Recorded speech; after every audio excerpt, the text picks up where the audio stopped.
Yeah.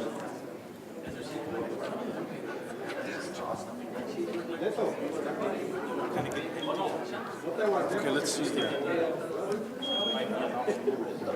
Okay.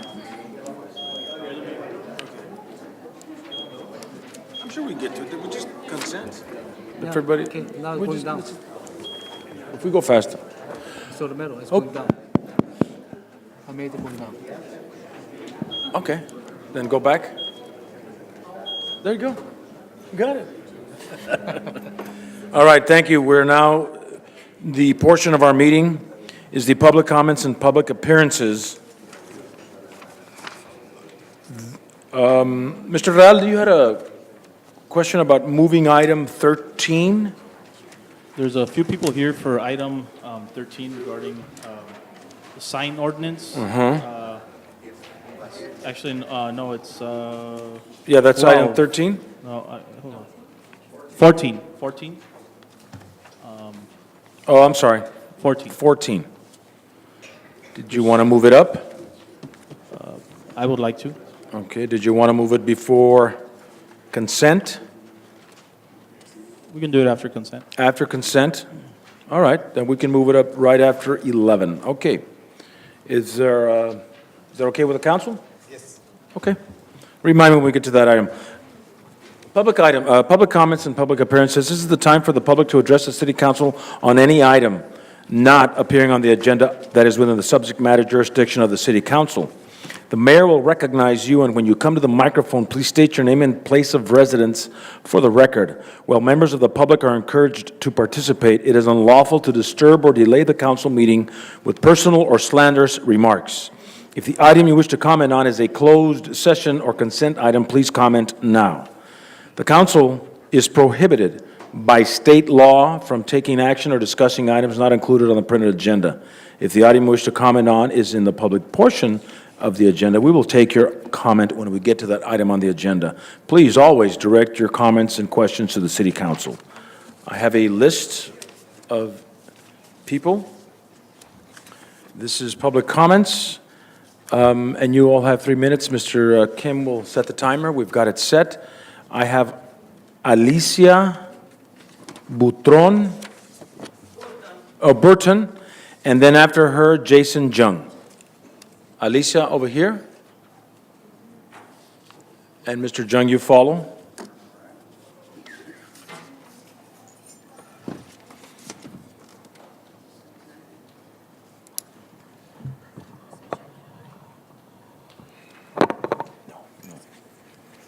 Hi. I am just appalled at the service that I received last month. I am a hardworking woman, and I got injured. In 2009, I got retired because of my injuries, and that rendered me not to be able to work. Last year, they finally retired me with disabilities because my strength is not enough to work or do what I would do to earn my living.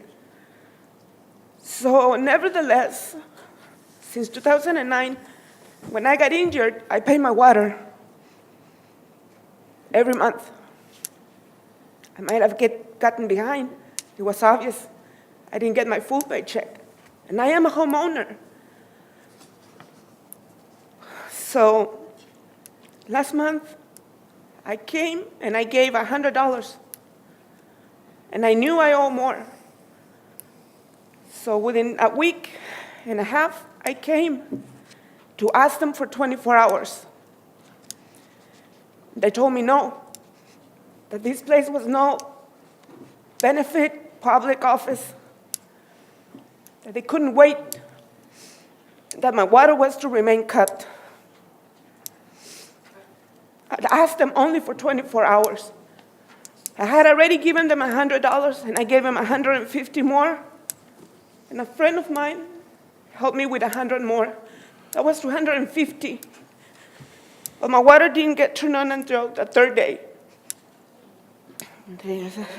They said that the water was not a gift, but it is a right. It is a human right. And I was not asking for no benefit. They told me to go to welfare and get food stamps. And with the food stamp money, to pay the water. That's humiliating to me. I asked them if they had a program, and they say no, that the law prohibits them. Maybe the law does, I don't know. But I believe that there was a program, a fund, a sunshine program fund. What happened to that money? Where is it? I could have gotten help from that. This is the very first time that I come here to do this, and I feel denigrated. I feel bad. I have always been very proud of being able to support myself and my children.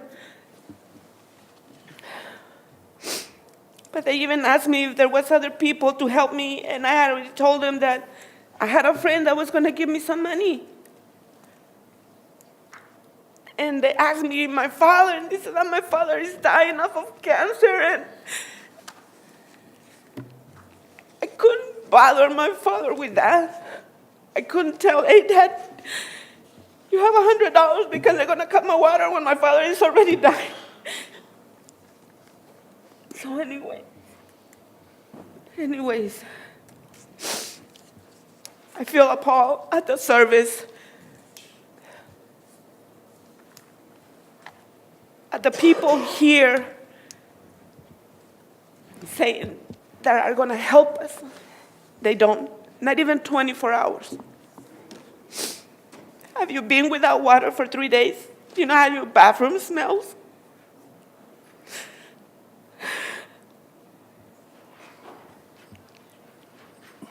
Your 3 minutes are up, Ms. Butron. Ma'am, I have a question. Ma'am, is your water back on now? On the third day, yes.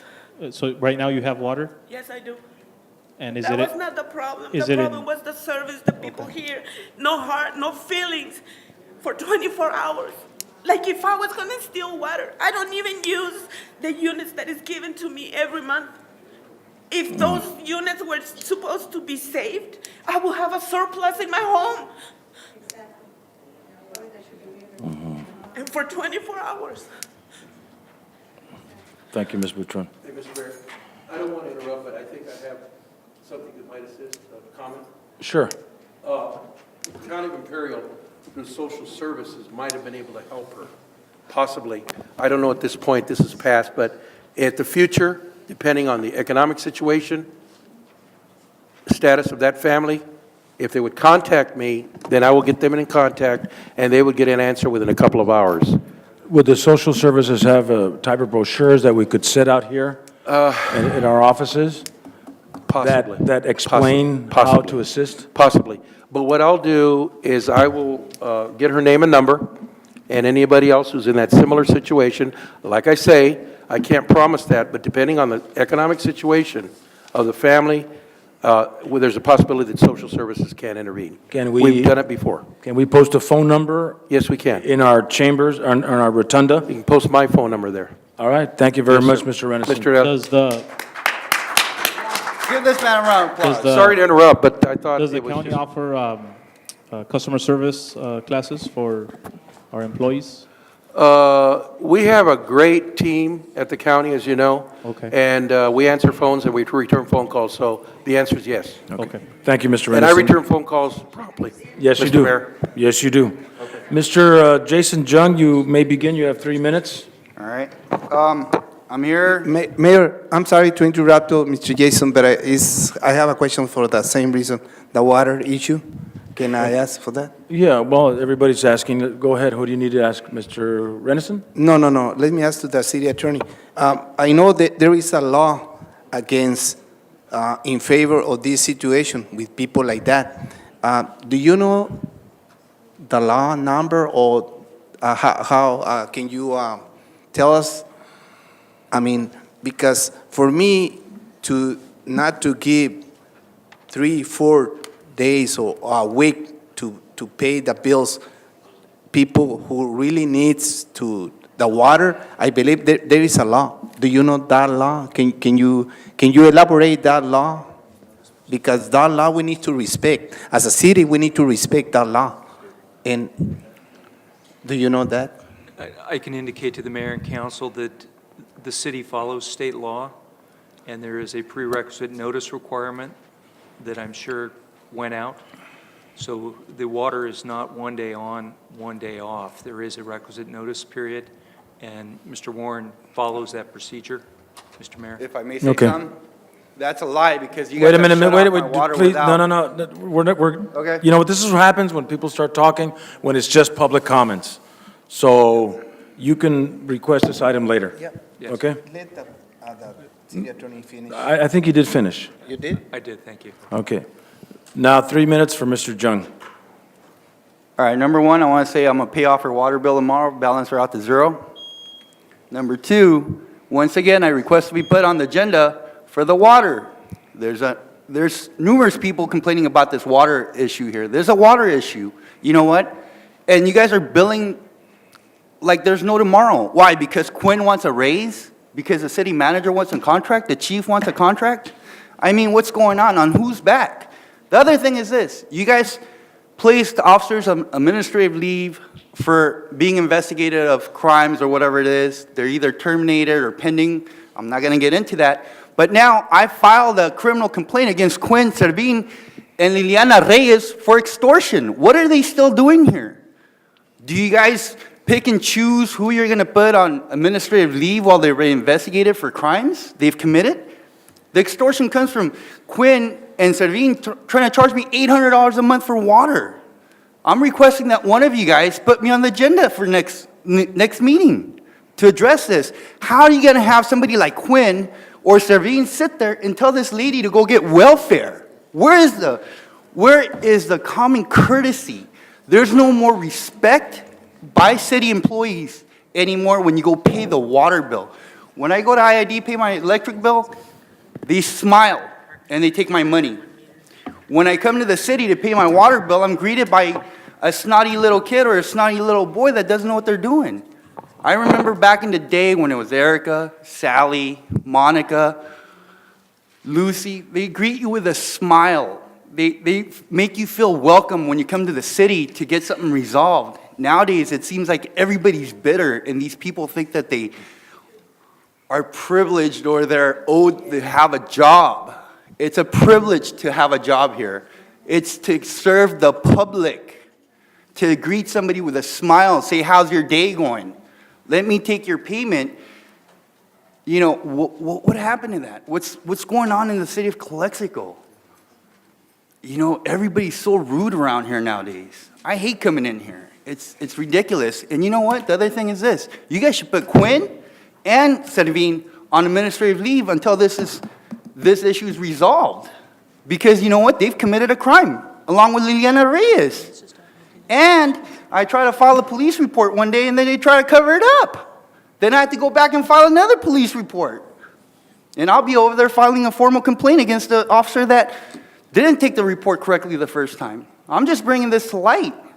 I want you guys to know about it. You know, you guys say that the corruption's been cleaned up. It hasn't. It's still running rampant in this city. I hope I didn't put a black eye in your eyes.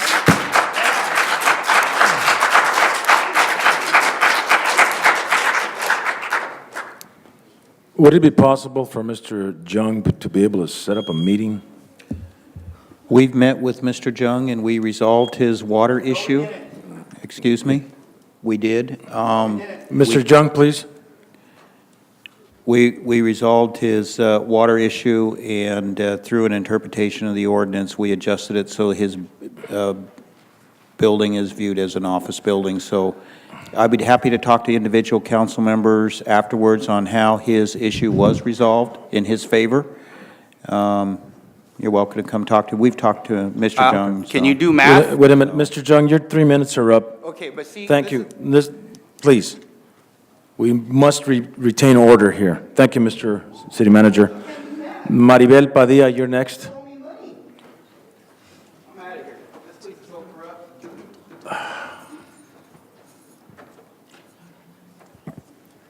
Maribel Padilla, Calexico. Timer. Play with your beeper, Mr. Kim. First off, before I even say anything, I would like to say something to Mr. Castro, Mr. Kim. While Mr. Villalobos was speaking, you two were laughing. It was very rude. Yes, it was. It was very rude. He's a veteran. You should respect him. And you guys were laughing. You are councilmen. You're supposed to act like that. That was awful. Laughing. I don't know what the hell was so funny that you had to laugh while he was talking. Another thing, I was going to talk about how that ordinance was passed back in December 16th about not bringing agenda items to the table here. It had to be put in writing through the manager. I'm glad, Mr. Mayor, you went back and looked it up. I didn't like the fact that Mr. Warren told you, and you disregarded it and kept on going. Mr. Mandy Real, I would like to remind you, you voted yes to take off future agenda items, and yet you did the same thing Kim did and wanted to add agenda items.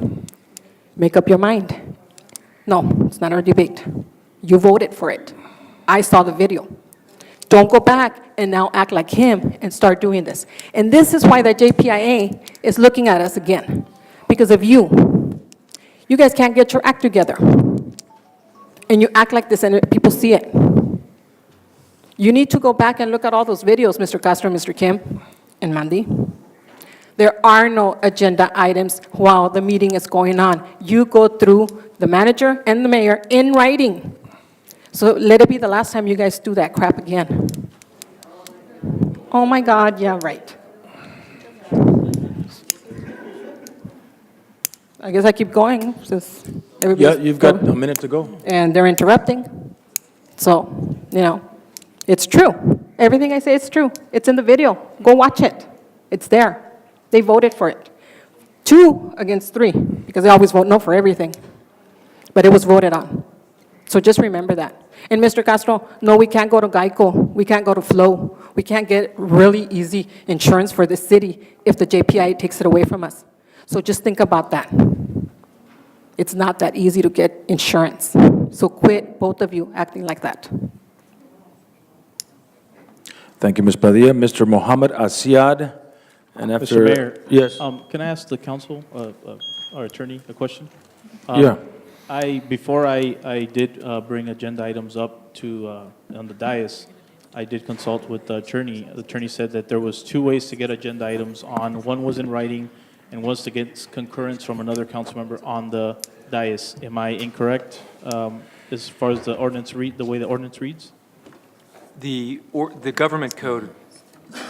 So Mr. government court, not, we need to get this once and for all. My suggestion, Councilmember Real, is, and I suggested this to the mayor, that I provide a memorandum so that the mayor and the council can look at the memorandum of law and understand the analysis, attorney-client privilege, instead of discussing what could be attorney-client in public. That would be my suggestion, so that we can end this debate. Okay. So as Thank of you. right now, if the only way to get an agenda item on is in writing, or can it be brought in through the dais, as far as with your professional opinion? Again, my preference would be to provide it in the form of a memorandum, so it's confidential. Mr. Okay, Mayor, wait, let's go, wait a minute. Okay. We're on public comments. Go ahead, Dr. Asiad. Thank you. Good evening, council members. Good evening, audience. I think the address of the council should be a little bit more respected. This is for public to make comments. I think for everybody, in order to address the council with respect, it will not bring really this into really chaos. I mean, there's issues need to be addressed here at this local agency for the public. You know, we always hear it's just about issues fighting and bringing things, not advancing Calexico into the things, real problems that we are faced here. I came here and I brought up the issue of we need more officers. I sat for 6 years on the Police Advisory Board in El Centro. We were in full staff, 45 officers full-time, and Calexico still back in 30 officers. Today, we have more crimes, we have problems, and as you know, all of you, my son's situation. The lack of communication between the police agency and the citizen is still there. I haven't seen any communication. My son lost his hearing. I want to thank the city of Calexico. He is very traumatized. I went to a meeting in Sacramento, and this officer, he served in the Army, and for 10 years, he is a young man led by a dog for a single trauma that he received. My son, every night, he wakes me up in the morning, screaming, crying. I'm fed up. I'm not only fed up with the fact we're not getting anything done. The only thing is the issues, Mr. Kim, Mr. Castro. We are fed up of this. We need to concentrate of Calexico. We need more force. We need more funds. We need businesses have turned. I spoke to the council back again. This city is going to turn into a ghost town because we're not focusing. I want to see how many businesses are closed. I see all of them like a trash. We live in a city of trash. There is no services. Police officers are lacking, 2 of them. The officer came to my son, he was subpoenaed. He worked 16 hours. Do you think this guy can function in 16-hour shift? Please, you guys intelligent, you need to pass over, stop this hatred among you and work for Calexico. We need more action. We need more officers. We need more things done.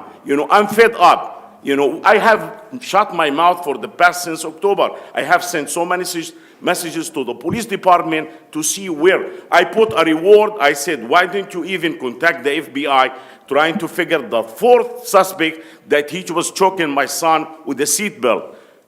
But there's nothing. There's nothing. Not even say, oh, Dr. Asiad, how are you guys doing? We still being harassed by these guys. I mean, this is how we should live. We're not in Iraq. We're not in Afghanistan, for God's sake. We need to have more passion. Like this woman without water, a little bit concerned to the citizen. We are really, we are fed up with this. Please put it on the agenda. We need more trees. I saw the report. We having more cancer. I know 3 patients. They all have liver cancer and most of them dying. My wife has cancer. We not take care of the quality of the air. Hydrogen sulfide is coming across the border without visa. You need to address it on the issue and take more effect. We need to put a pilot program for more trees in the city to clean the air, because otherwise we're not doing anything. Thank you, Dr. Asiad.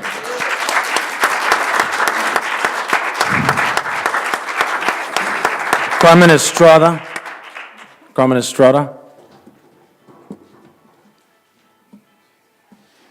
And that's the last of the public comments items. Oh, yeah, John Romo. Buenas noches, soy Carmen Estrada. Que estoy aquí para decirles que por primera vez en nuestro programa y en la comunidad estamos trabajando en conjunto con la ciudad, en conjunto con el IID y en conjunto con la Unión de Electricistas. Unión de Electricistas nos va a donar mano de obra y el IID postes, y yo la verdad quiero darle gracias, Señor, porque es primera vez en 21 años que tengo dando el tiempo yo, que estamos trabajando en el proyecto del Parque Quinti Andrade, que la verdad no es parque, en lo de la luz, que estamos 3 meses y ya estamos, creo, en 2 semanas o 3 que ya se va a poner la luz, y yo en lo personal le doy gracias porque nos hace las cosas rápidamente y yo me siento enorgullecida, la verdad. ¿Por qué? Porque él está trabajando en conjunto con nosotros y es muy rápido el trabajo que se está llevando a cabo. Y pienso 2 semanas ya empecemos aquí, en el parque, Quinti Andrade, y al mismo tiempo estamos nosotros trabajando en poner árboles, que va a ser el sábado. La meta es tener 60 árboles de 9 pies para que nuestros niños tengan pues en qué sombrearse. porque la verdad en un poste de la luz se sombrean 20 niños. No tenemos árboles. Entonces les estamos pidiendo una donación de un árbol de 9 pies y vamos a empezarlos a plantar a las 8 de la mañana en Quinta y Andrade. Eso para mí es bonito y es una alegría que les traigo, porque la verdad es verdad. Soy sincera que sí se está trabajando en esto, porque ustedes deben de saber que el señor Miranda, este proyecto lo traía hace 2 años en conjunto con nosotros, el que nunca nos hicieron caso, nunca. No nos ayudó la ciudad. Y se oye feo lo que digo porque es cierto, es verdad. Y esta vez, señor, yo le doy gracias porque sí nos está ayudando a nosotros que llevemos a cabo esto. Pues y muchas gracias. Ha sido un placer para trabajar con usted. Gracias. Es algo alegre y bonito para nosotros. John Romo.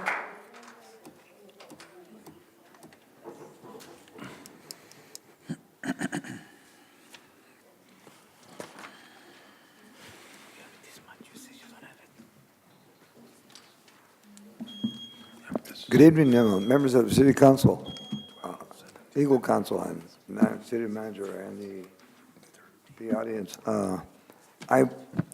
My name is John Romo, and I am a resident of Calexico.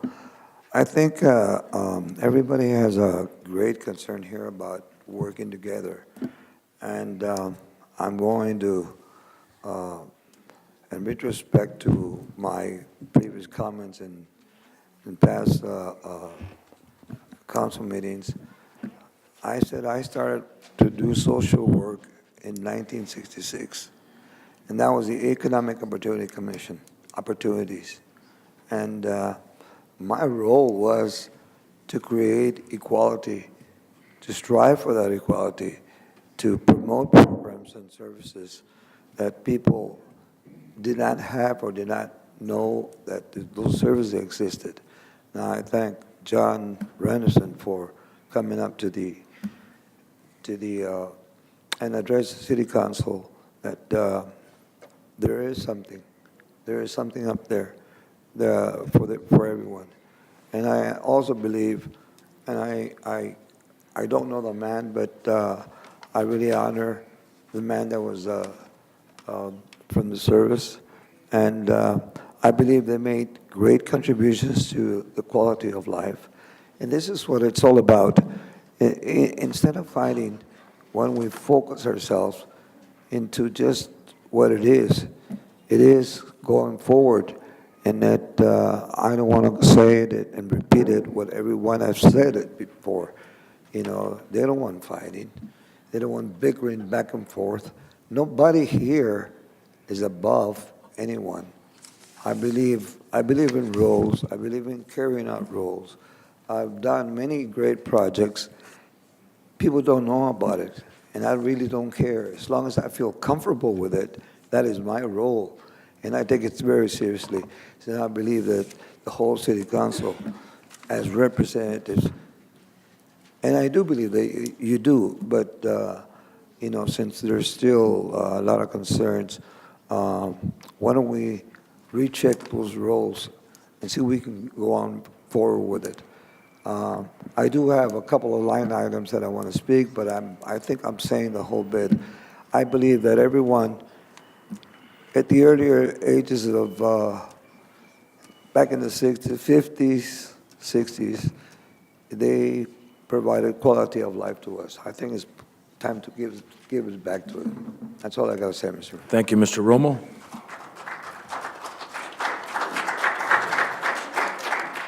City Council comments and reports of meetings attended. And I remind our council that this is not the time to ask for future agenda items. It's simply comments and reports of meetings attended. And I'll open it up to anyone who would like to start first. Start. Okay, go, Ms. Hurtado, 3 minutes. Last week, we attended a very important bank closures meeting held by the Calexico Chamber of Commerce. It was a very well-attended meeting, and representatives from the Union Bank, Sun Community, and Wells Fargo were there to remind us that they are not going anywhere. We discussed the details as to why these banks are closing, and Mr. Mayor, if you like, you can help me out with the details, but it looks like we've got some really serious federal regulations that are causing the banks to have to take care of a lot more paperwork when it comes to international, foreign bank accounts, and mostly business accounts, or some personal accounts as well. Some of those banks did not tolerate the requirements very well and preferred to close. One of the issues that I kept pressing to the representatives, for example, of Rabobank, because Rabobank was saying how they are an agricultural type of bank that supports agriculture, and so we are an agricultural community, so it doesn't make sense for them to close. However, they are closing, and they're closing also the only bank that they were in the city of Jacumba. And so it's detrimental to many of the border cities along California borders. But one thing that we were asking for was, why doesn't Rabobank or someone fulfill the requirements for ATMs for depositing in the downtown area? And apparently it looked like Rabobank that day was looking for that type of location to have ATMs with depositing capabilities. There was a lot of different things that were discussed about opportunities for busing systems to take different residents down to El Centro for their different banking needs and things like that. But, you know, obviously we do need our own banking here, so we are very comfortable knowing that we still have very strong banks, which is Union Bank, Sun Community, and Wells Fargo. And as you know, being that there will be just a few banks left over, they are willing to work with the community and bend themselves backwards, apparently.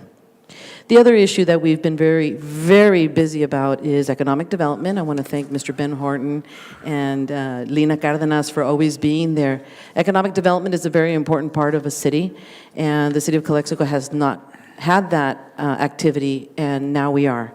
Although you hear a lot of different things that are negative, you still need to work on economic development. You can't give up. So we have an excellent team who's working really hard on economic development, together with the different organizations in Mexicali and Imperial Valley. One of those is Imperial Valley Economic Development Corporation and the Mexicali authorities. The last item is ICTC. I am representing the ICTC, which is the Imperial County Transit Commission. They are working on multi-million-dollar projects at this time within the county of Imperial.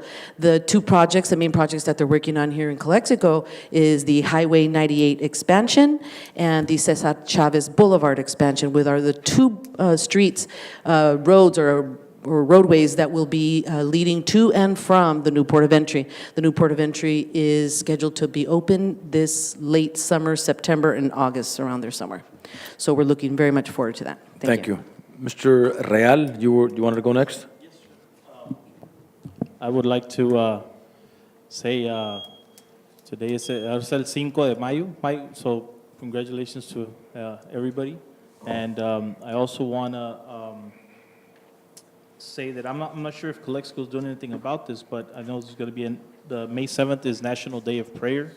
I think it's very important that it's the day that churches and all types of denominations get together and pray for the government, federal government, state, county, and local governments. And I know we all need that. As far as meetings, I also attended the bank summit along with Councilmember Hurtado and Moreno, and I think it's important to have hope that these banks are going to stay open, but at the same time I'm a little cautiously optimistic because like a week prior to Bank of America announcing they were going to close, I walked in, talked to a branch manager, she said, no, we're not going anywhere, and then all of a sudden out of left field they let them know they're closing. Let's hope that that's not the case with Wells Fargo and Union Bank. It was a good meeting because we had First Imperial Sun Community say they're going to step up their efforts to open other branches in our community for the surplus of people that are going to be needing the service. The only bad thing is, I think where we need it the most is downtown, and that's not something they're thinking about at the moment. And so we have a lot of senior citizens that get their paycheck on the 3rd and are not going to have a place to go if Wells Fargo was to close. So let's just keep our fingers crossed and hope that's not going to happen. I also took a trip yesterday to Los Angeles to La Palma, city of La Palma, and met with our Joint Powers Insurance Agency, with the members there, and did talk about the improvement plan that Calexico's on.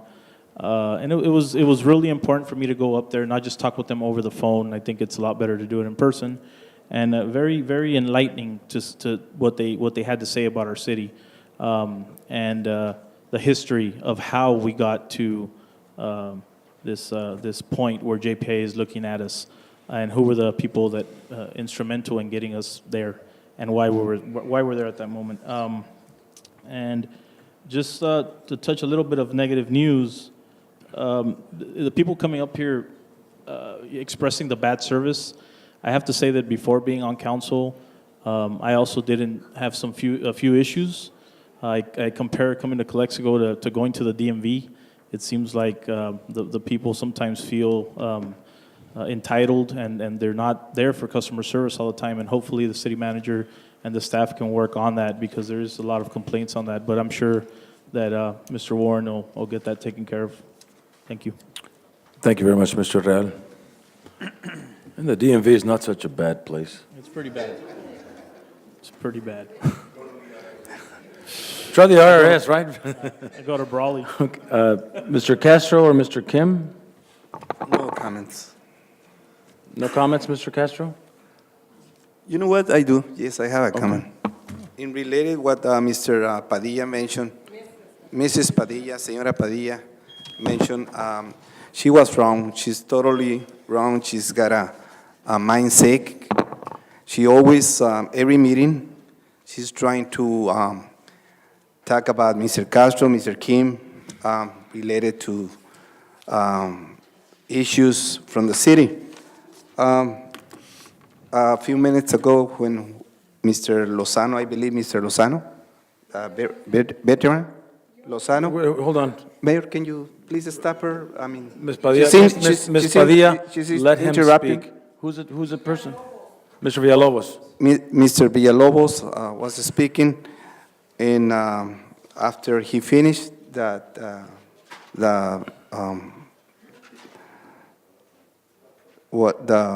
the issue with the parent, and the issue that he was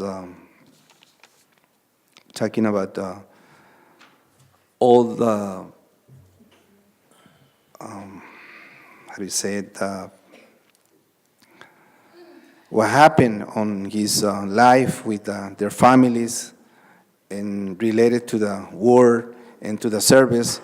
After he finished that, Mr. Akim, he told me some issues related to that.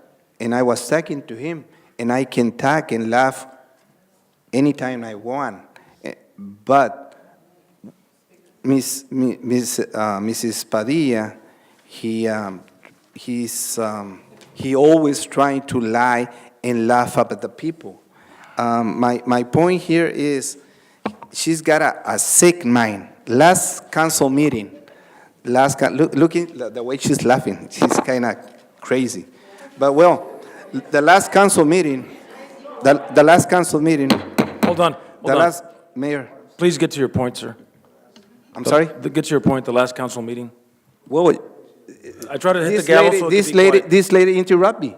Okay. You didn't do nothing about that, Mayor. Please go, Mr. Castro, please go. Remember, we're at the dais. We have to speak and continue speaking. Go ahead. Okay. Don't interrupt me, please. I'm not. I'm just trying to keep everybody quiet so you can speak. Thank That's you, why sir. I hit the gavel. Thank you. I appreciate that. All right. Go ahead. Okay. The last public council meeting, Mrs. Padilla, she put on the Facebook the video that happened, that Mr. Castro mentioned some. He got a bad moment with this person. His name is Lalo Abelardo Perez. And on that video,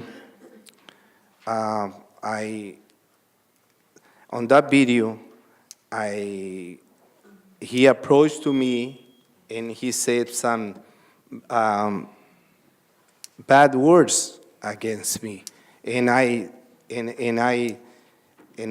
mentioned some bad words to him, and I told the people that wasn't a good conversation that I had with this person.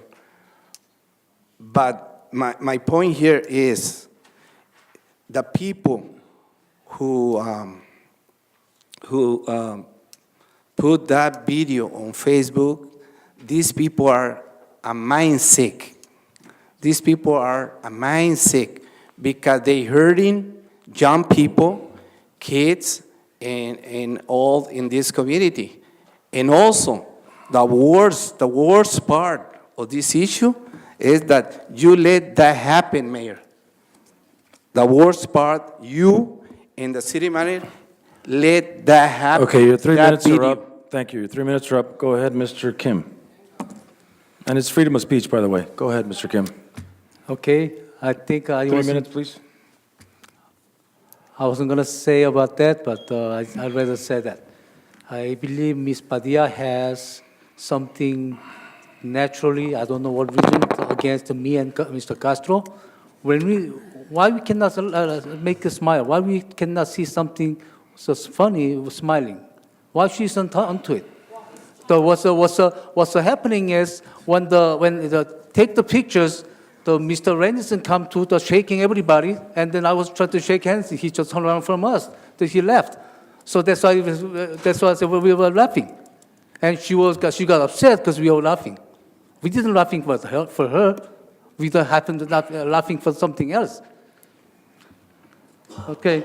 So the other one is that you had a lot of issues to heard the complaint from the city. This is our great city, the teamwork to make the squeeze our community members to make the more revenue, to pay more higher salary for someone nice job and particular job for the citizens, to squeeze them. This is one of the reasons we're leaving. The people leaving, there's a lot of people mad on this situation right now. Even they send me the email, send the message to not to approve the contract. The people, they don't come, but they say things. What the people hear, they say something, that's not all of the Calexico. That's one small part of the Calexico. The major part of the citizens' anger, now they start coming to say, they start sending the message. We should stop to squeezing the community. We starting to looking for the benefit of the community. Lay down political war, lay down attacking June, Kim, and Castro. Focusing on the community benefit.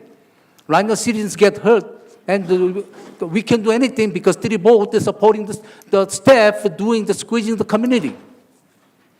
That's what the community voting them to coming in. You have to talk with the city council member to make sure they do their job right to focusing on the community's benefit. The bank meeting, they don't let us know anything. So I didn't know, I couldn't attend it. They were had it, I didn't know.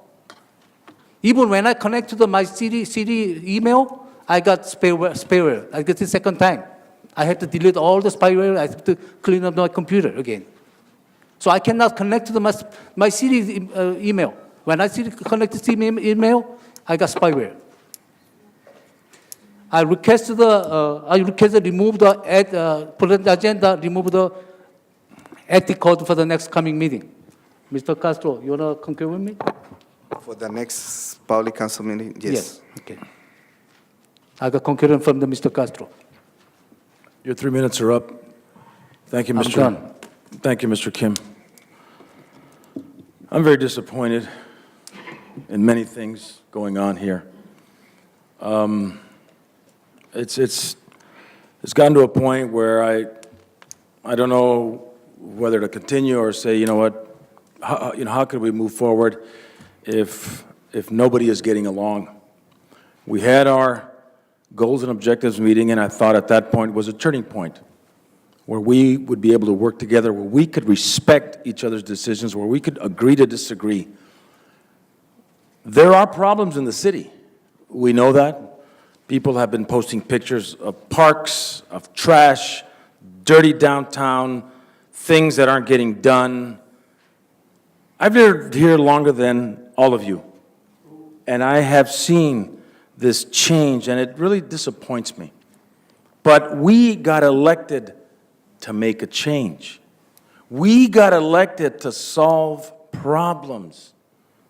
We got elected to make sure that these changes happen. But there's a disconnect, we're broken. And it's really hard to move anything forward. Did you tell me 3 minutes, please? And it's really hard to move anything forward until we fix what we have up here. It's draining, ladies and gentlemen. I tell you, it's draining. It would be very difficult for me to sit where you're sitting and watch what goes up here. I've heard from the community that they get sick and tired of all the nonsense. I am sick and tired of all this nonsense, people. I respect you as individuals, I respect you as council members, but we have policies to follow, we have procedures to follow. There are things that we have to do instead of fighting amongst ourselves. It's gotten to a point where it's just ridiculous. I go to other cities, and it seems that in our valley, that they have smooth council meetings. There's no drama. There's no, I'm going to get you because you did this, and I'm going to get you because you did that. There's no retaliation. If I agree with Mr. Castro, or I agree with Mr. Real, or Ms. Hurtado, or Mr. Kim, fine. Disagree or agree, move on. Don't have to try to convince me. I feel that this point should go this way, and if it doesn't, 3-2. Pues ni modo. So please, people, take a step back. Let's respect who we are. The people of this town voted for us to run this city. Let's try to run ourselves first, before we fix the parks, before we fix the streets, before we fix recreation. Let the staff do the work. I've just gotten to a point where I said, you know what, I'm throwing the towel, but I'm not a quitter. I'm not a quitter. I'm willing to work with you, gentlemen, and you, ladies and gentlemen.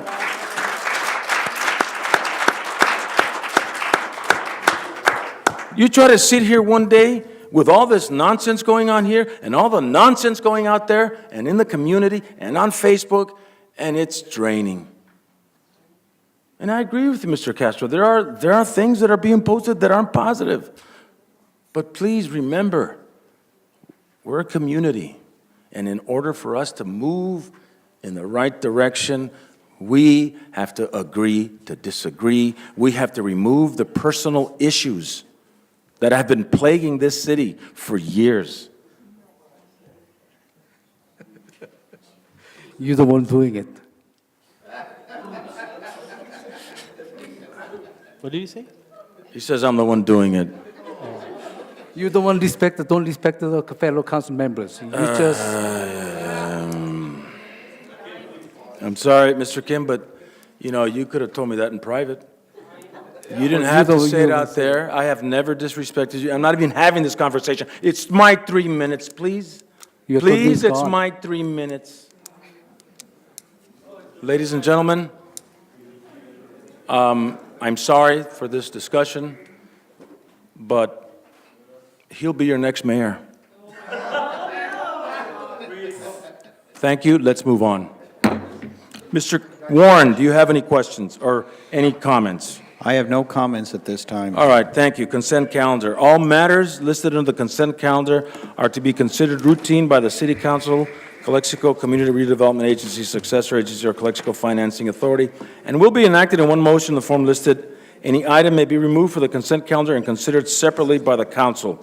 We have 5, 6, 7, 8, 9, and 10, and 11. I would like to pull 11. 11 is pulled. Mr. Real. Anyone else? 7, 8, 10, I'd like to pull. I'd like to pull number 5. Okay. 5, 7, and 8. Mr. Kim, what did you have? 7, 8, 10. All right. Let's vote on one item, and that is number 9.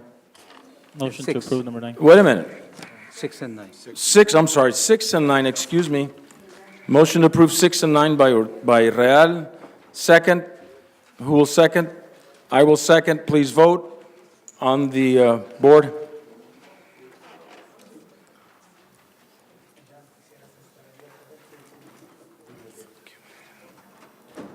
John Renison, you want to be substitute mayor, or how about, yeah, you want to substitute? I want 3 terms. Please vote. Mr. Peroni, you can take the seat too. All right, I'll respond by saying aye. 5 and 6, 6 and 9. Hi. Aye. Motion carries unanimously. All right, number 5, Mr. Real, No, that No, was to Mr. Marisa. Ms. Hurtado. Hurtado. Did you pull 5? yeah. Oh, I pulled 5, yes. City Manager Warren, I'm noticing that we're still, at this point, still going back to approving minutes from the year 2010. This is when we had another person in charge. We're still on 2010. How long are we going to be? That's correct. In other words, in that period of time, no minutes were being prepared? There's a serious lack of minutes for many years in the past. And by the way, this is not Gabriela Garcia's fault. She inherited the mess. And there's a lot of issues in the clerk's office that they're cleaning up. One of the things is the minutes. We're going back to that. We're finding minutes missing. They've been going backwards. So now we've got everything caught up from 2010 to 2015, and so now they're going backwards on meetings that they're missing the minutes on. And so that's why you have 2010. And Gabriela Garcia has done an outstanding job. Liliana Falamir is down there helping her, and I can't say enough good about the progress they're making on getting this clerk's office cleaned up.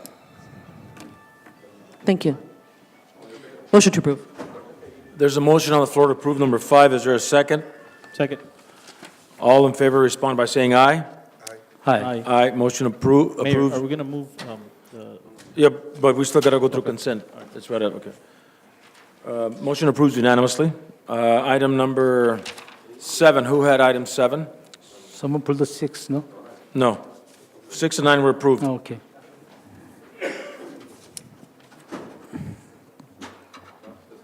Yeah, I'd like to know I'm the one who pulled out the number 7. Is there any little explanation on this?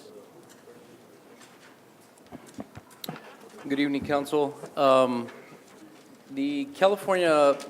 state of California, every so often will revisit the contracts for reimbursement for emergency response outside of our jurisdiction under the California Mutual Aid System.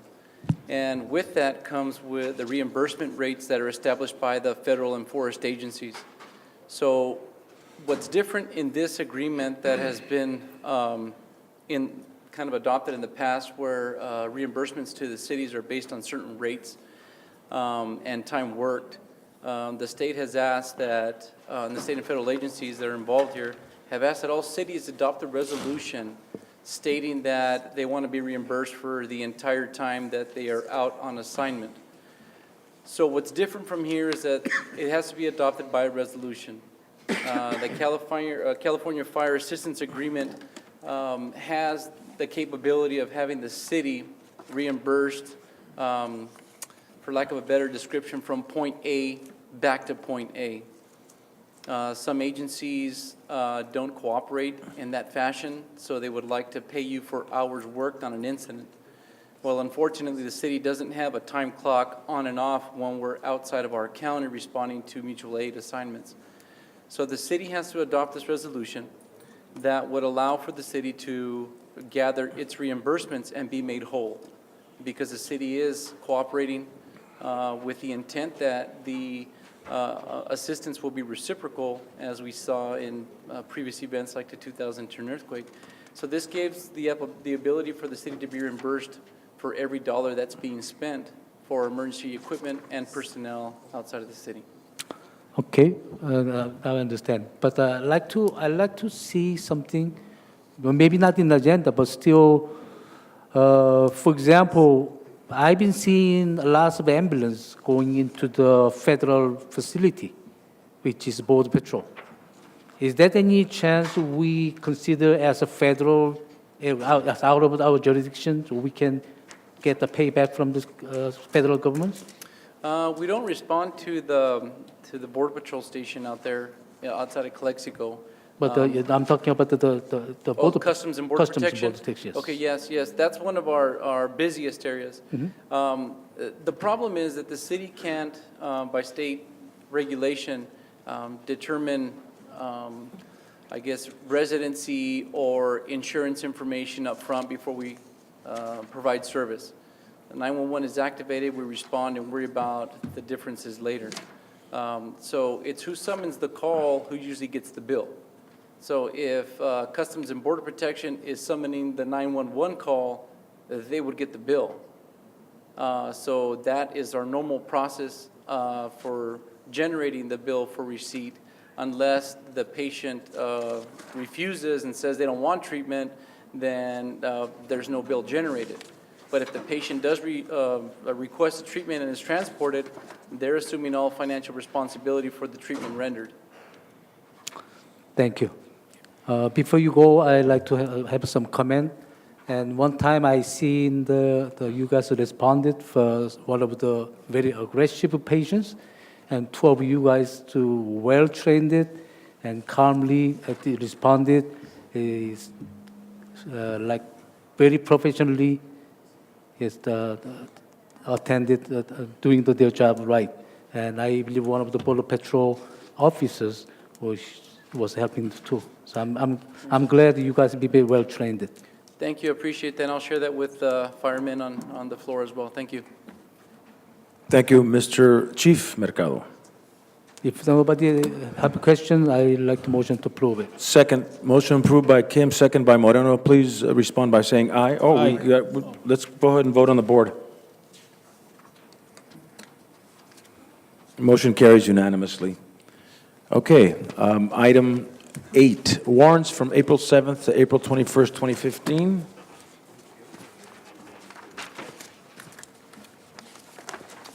Yes, I have page, the first page, and I have several high page, and one of the was called the check number 1171, the vendor Rosenthal Incorporation. What is this? Has to do with Cesar Chavez Drive and the acquisition of engineering and property appraisals and acquisition. Thank you. What about the same 1180 IVEDC? We paid the $10,000. That's the membership to belong to the Imperial Valley Economic Development Corporation. Thank you. That's next page, Hunters Employment Services. $12,224.86. I believe we should not try to temporary service. We supposed to have our own trained employee more. That way we can have a better service to the community. So I like to try to reducing the agencies. We try to hire our own staff.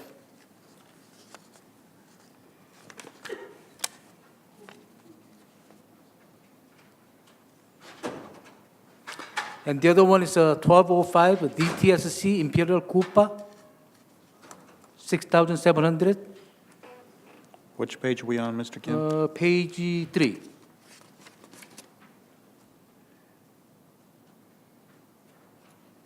This one is a fine, or what is this?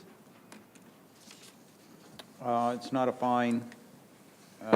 This is the Department of toxic and, I don't know, substance control, right? Yeah, and which particular thing are we looking at there? Do you know, Nick, do you want to come up here and talk about that?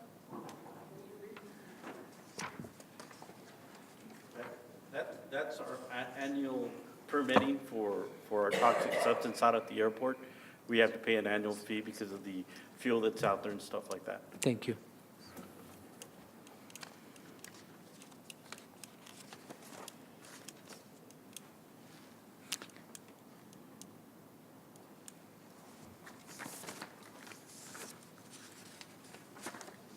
I still have I didn't get answered, the ELM and West Incorporation, $39,000. Is that was called the equipment renting? First page, We're back on the first page. yes. And the number 10319.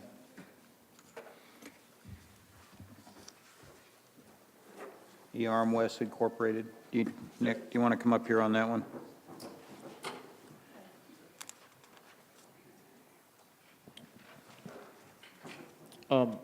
Mr. City Attorney, City Manager, I'm sorry. I had a question. Seeing how now we're getting the checks and warrants every city council meeting, it doesn't seem to me that it's a lot. It's usually a page and a half. Can we maybe get, would it be too much trouble to get a small, when Mr. Kim asks these questions, it's just, he's just kind of asking what it was spent on.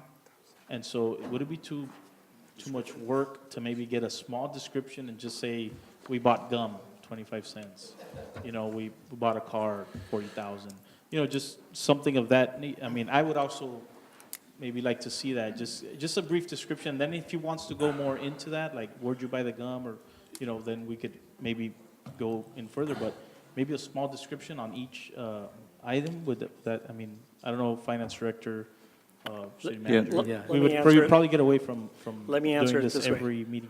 Well, we're doing this every meeting because people don't attend their briefings. Right. That's why, And that's what Mr. we Kim requested last time. Mr. Kim is doing a disservice to the community by making you wait and listen to what his briefing should have been about. But go ahead, Mr. Kim, I'll let you go and take time from these people so that you can listen and ask your questions. Go ahead, Mr. Servin.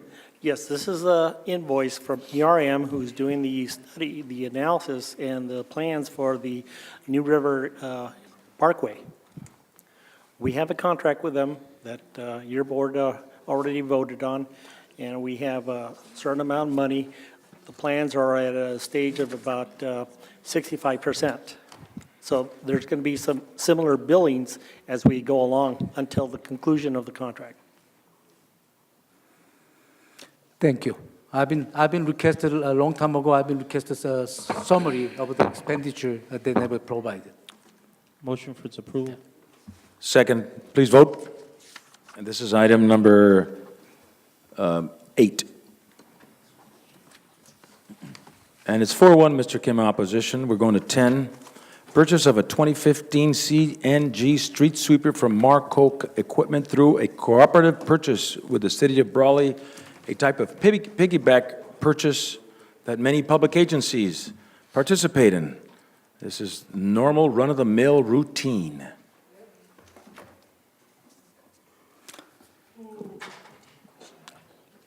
Mr. Kim, you have a question. Yes. So how many sweepers do we have right now? I believe we ordered a sweeper last time. Yes, we have one new one that just came in, and we have one 2005 unit that needs to be replaced. This unit that we're purchasing will be replacing that 2005 unit, which is already outlasted its a lifetime. So we're gonna have We'll have two brand-new ones, two correct? brand new ones. Correct. So how CNG. many drivers to clean the street right now? Currently, we have one full-time and one part-time. One full-time, one time? Correct. So we're gonna have a better clean the street then? Yes. Thank you. One thing I will point out, both these street sweepers were purchased primarily with grant funds. Correct. Isn't this a 90, is this a 90-10 or a, It's actually an 88.53 okay. match, which is a CMAC grant, and our match is at 11.47. so for the street sweeper, we're only paying 11% because the city thanks to the efforts of the staff here, got the grants for both of them. So, Is that the same company, like the last time we had, or different ones? No, this is a different company. Okay, thank you. Are you done? Nick, I have a question. Is this sweeper is gonna be CNG gas, right? Correct. That the city of Calexico have a CNG pump, or this came with extra facility or tanks in order to work with those CNG sweepers, or how can you get CNG gas for the city, for those sweepers? Currently, we're using the public site there at the school district on the corner of Highway 98 and Andrade Avenue at the school district. But we are going to be applying for a grant from the Air Pollution Control District to provide us our own fueling station there at the yard, so we don't have to travel, because sometimes that fuel station is out of service, and we actually have to go to El Centro. So we'll be applying for a grant to have our own fueling. Okay, and actually, we met with the Air District on that particular grant, and it looks very positive that they're going to grant us the money in order to put that CNG station in. Correct. I'm sorry, I didn't get it from the school district or that grant? No, we're gonna install our own CNG station with a grant from the Air District. That's what we're working on right now. So Well, that's great, because what I noticed, the one on the Andrade in 98, most likely every time is kind of that doesn't work Doesn't work correctly. correctly. Yeah. That's the point. Yeah. Yeah. Okay. Thank you. Anything else? I make the motion. Wait a minute, I have a question. Okay. I'm just kidding. Go ahead, make a motion, Mr. Kim. Motion to approve it. Second. Please vote.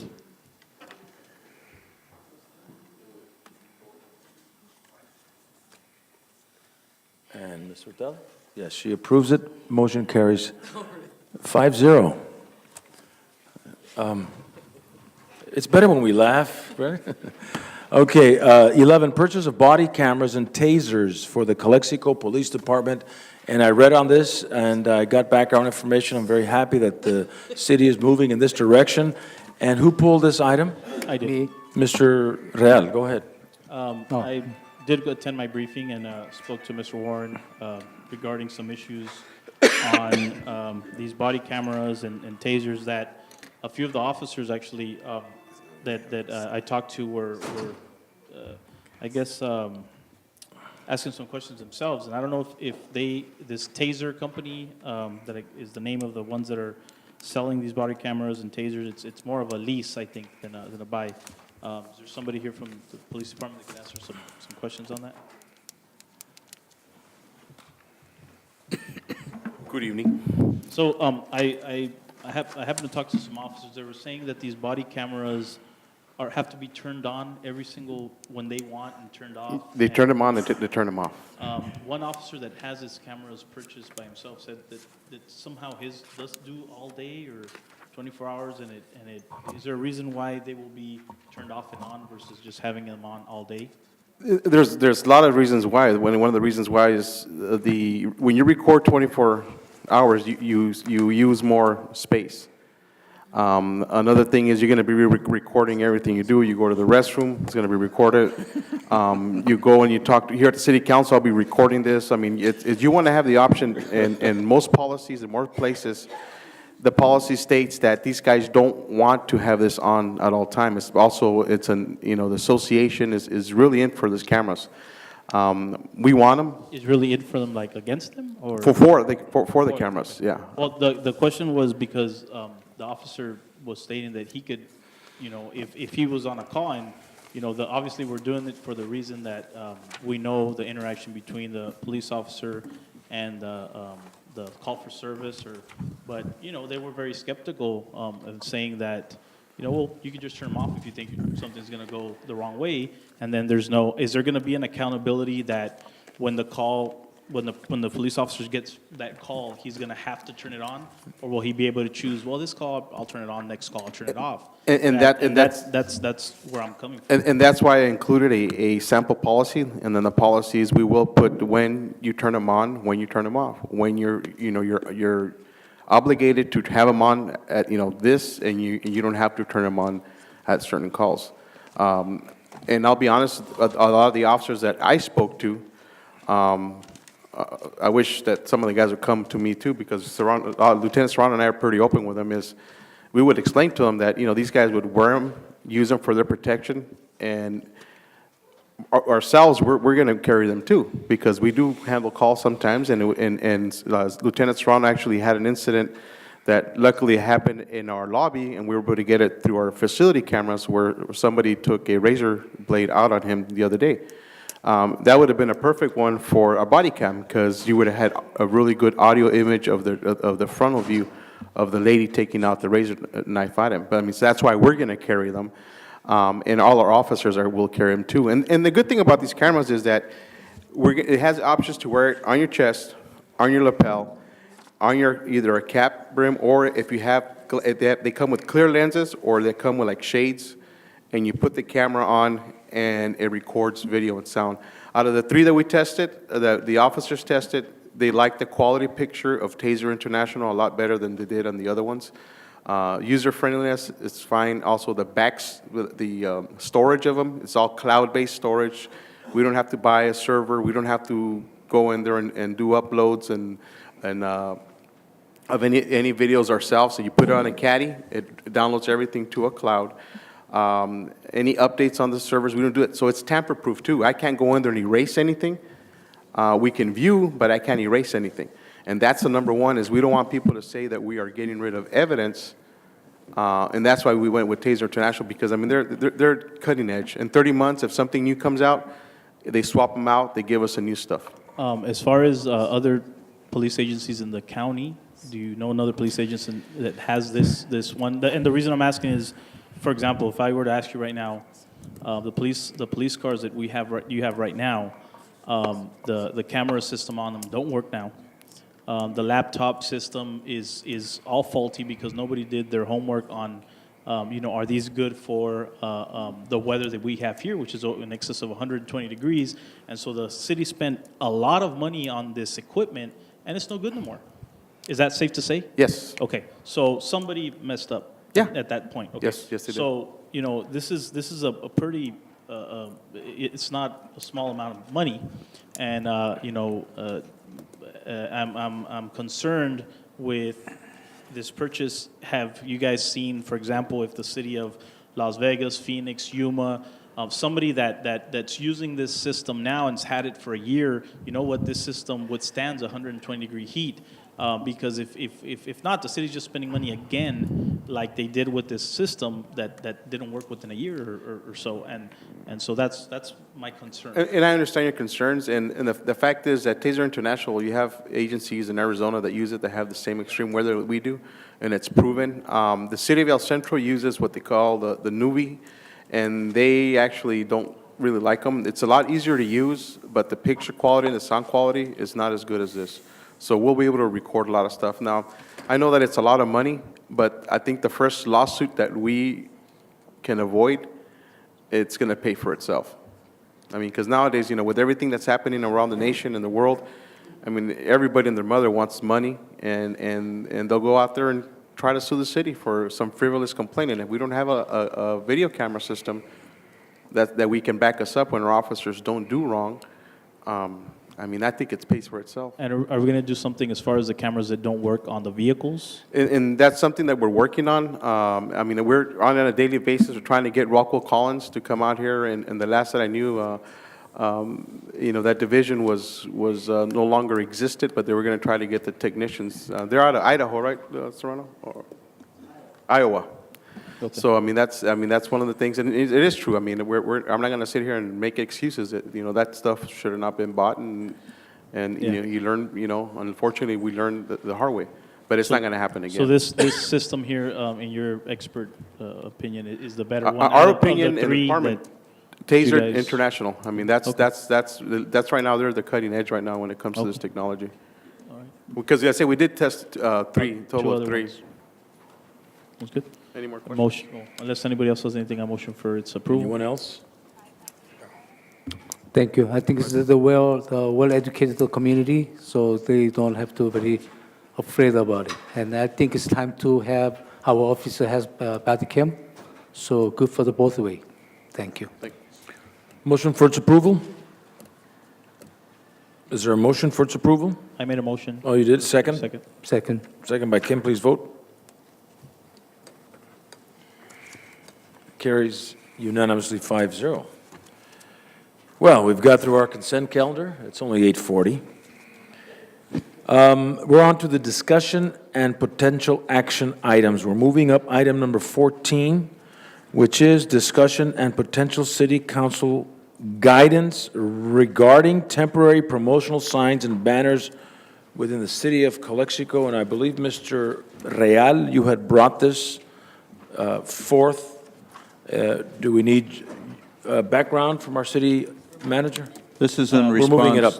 This is in response to Councilmember Real's request for the agenda item, and we put a copy of the way the statute reads right now. Because it is a portion of the zoning ordinance, state law requires before the city council can take any action that they must refer it to the planning commission for a recommendation. But obviously, there's probably people who would like to talk about it.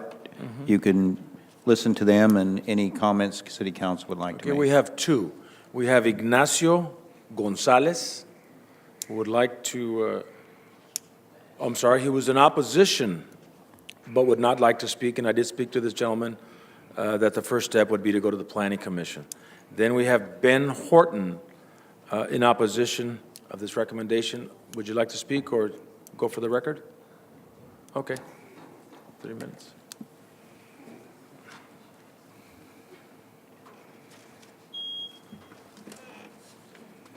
Members of the City Council, if you look at the history, and I think everybody that's been around coming to the meetings, there's a reason why we had this ordinance.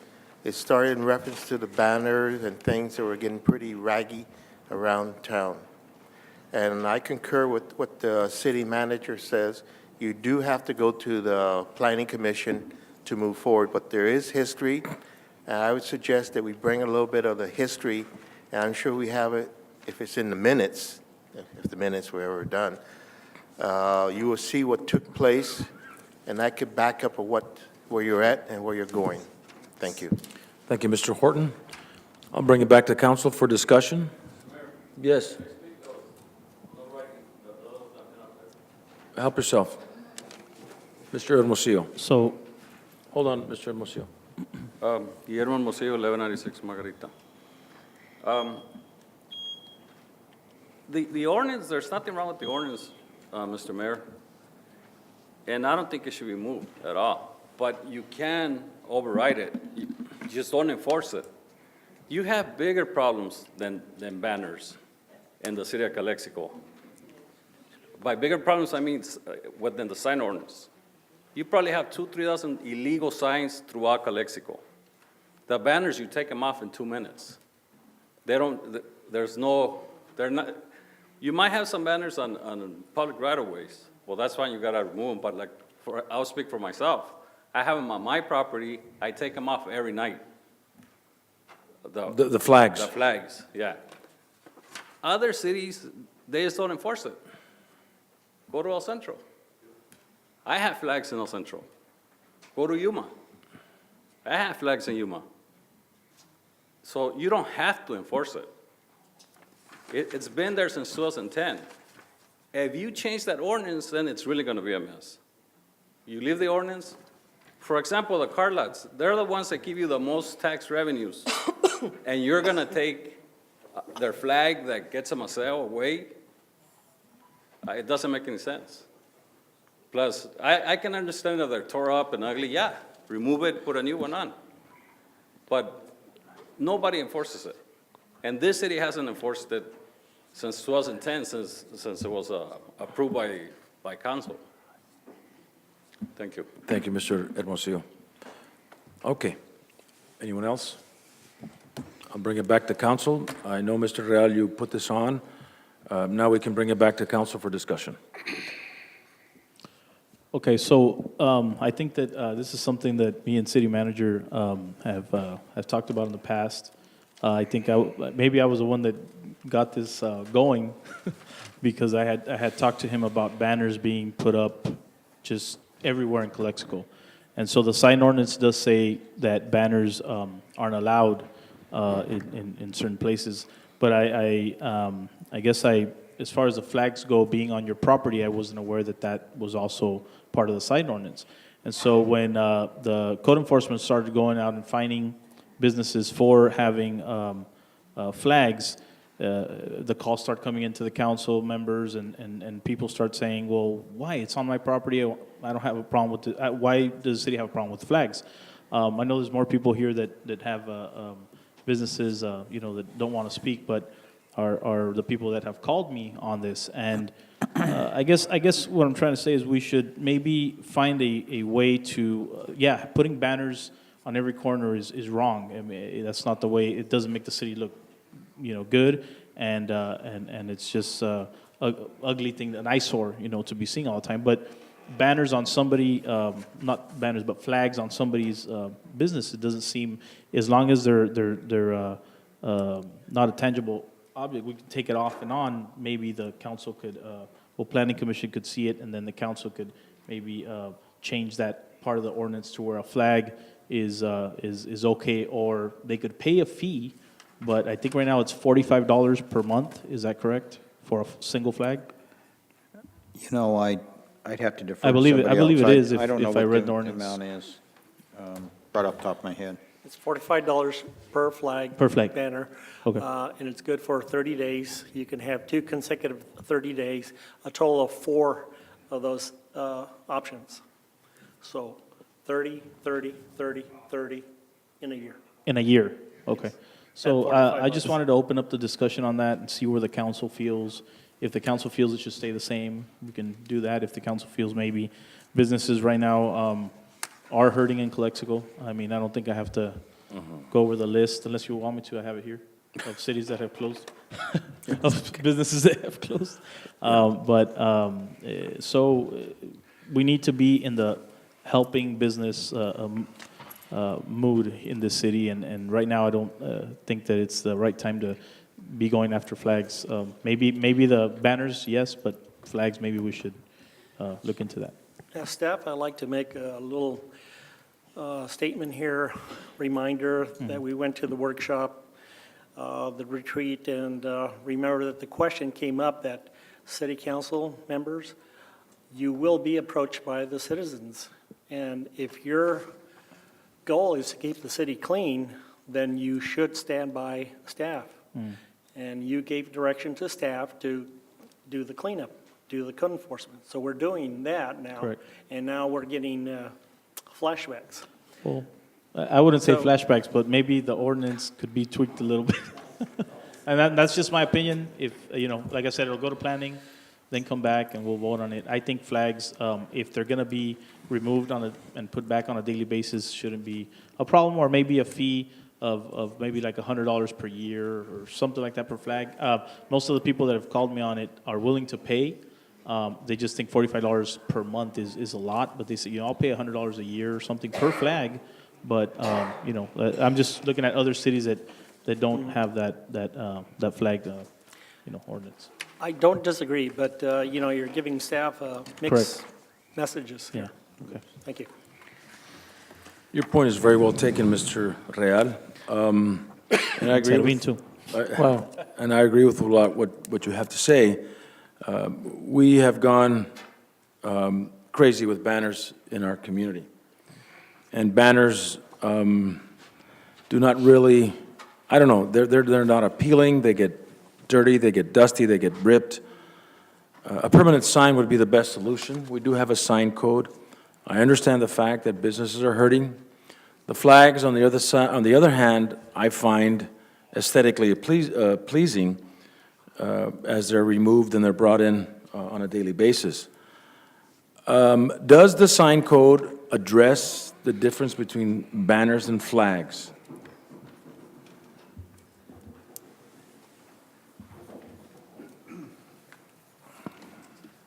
Ordinance number 17.01.1117, it does show the difference. You got the pennants, which are your flags. Uh-huh.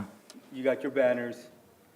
And so it does distinguish one from the other. Okay. So would you consider perhaps, right, it will go to planning, but if there is a way that we cease the enforcement, which would not be fair, because you've already enforced it, so that's out of the question, would another solution be to maybe, I don't know, this is a difficult situation, because you've enforced some of them, but some of them you haven't. Well, that's why I think we got to take it to planning, come back, vote on it, and then after Is that what you want to do? I mean, if they're going to continue to enforce it now, that's fine.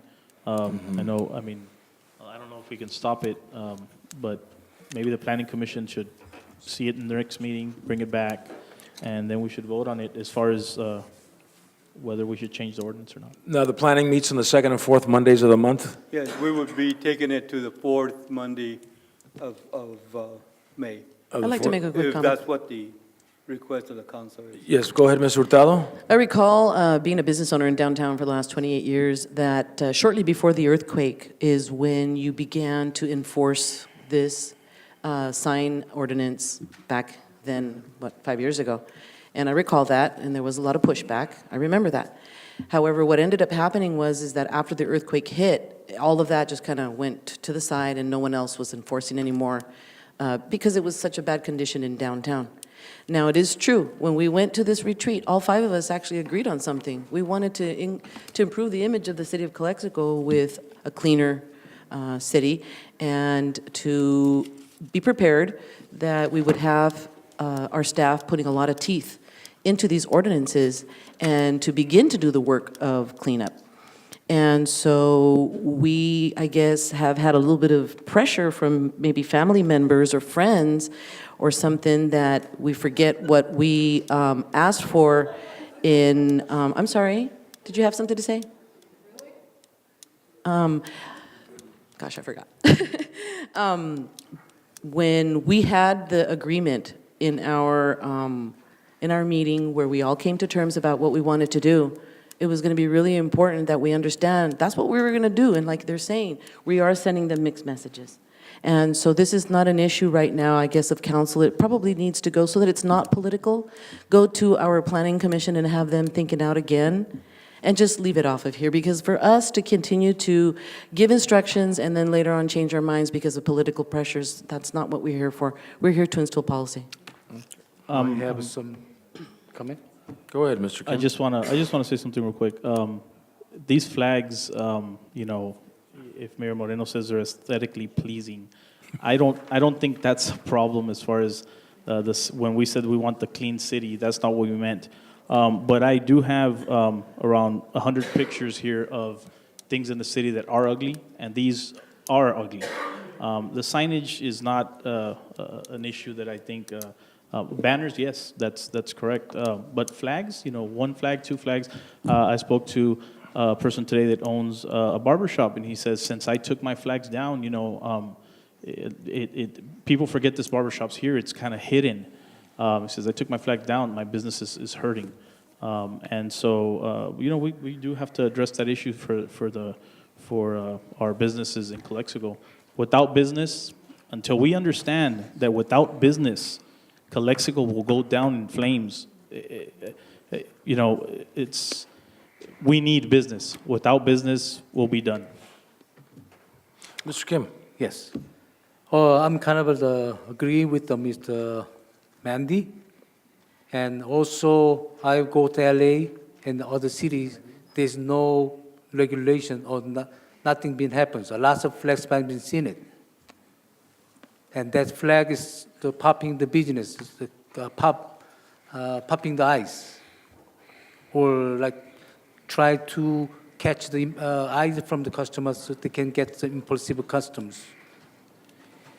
And I like to see that the flags in our Calexico City business, if the good condition not very badly faded or torn dead, it should be permitted. Even we should not charge them, because they only charge the business license to the city.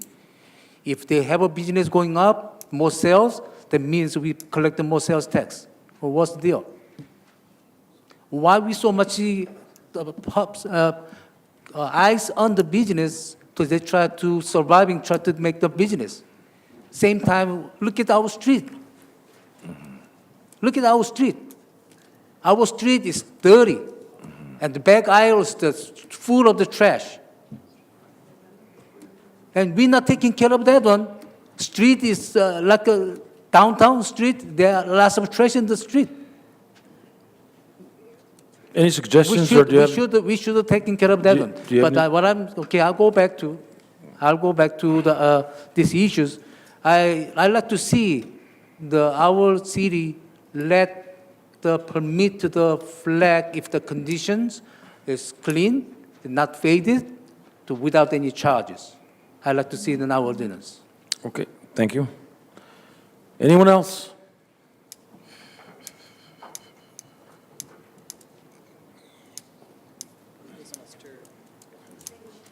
Sign, go ahead, Mr. Peroni.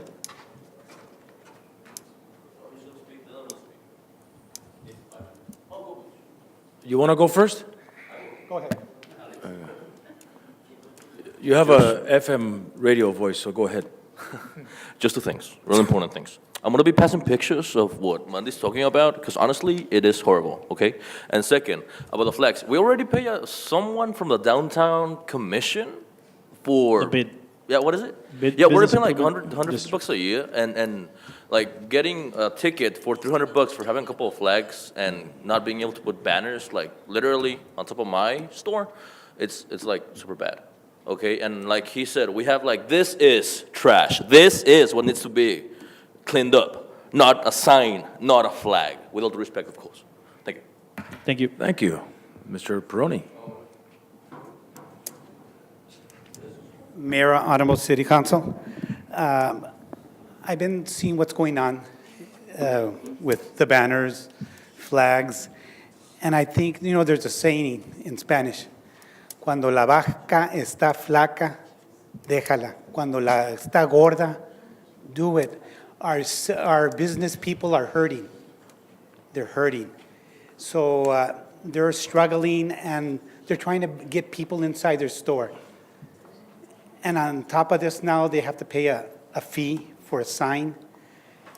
We're a colorful city, so no ordinance, no more punishing our business people.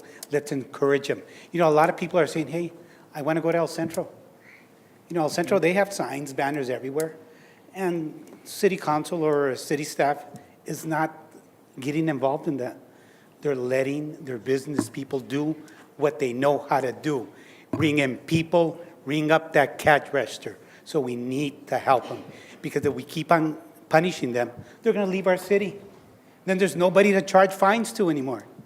So use your head and see we need to help our local business. And I walk down 2nd Street, I see vacancies. So let's not punish them. Let's encourage them and get our chamber more involved with them, get our bid more involved, and let's get business going. But no more punishing these small businesses. Thank you. Thank you, Mr. Peroni.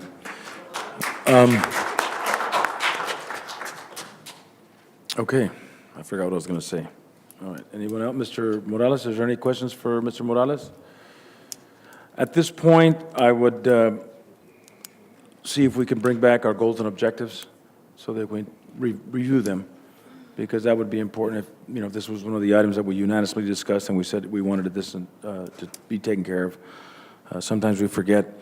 Okay, thank you. So the direction of the council for this item would be for it to go to Planning Commission the 4th Monday of May. Wait a minute, that's a holiday. Second Monday? Would it be the 2nd Monday, or do you go to the next Monday? The 4th Monday of May is Memorial Day. Memorial Day, yeah. Yeah, we could do a special a special meeting, either the Monday before. Okay. Right after Please that. post it. And since Mandy's getting 20,000 hits on his Facebook, make sure he puts the agenda there. Okay. Yes.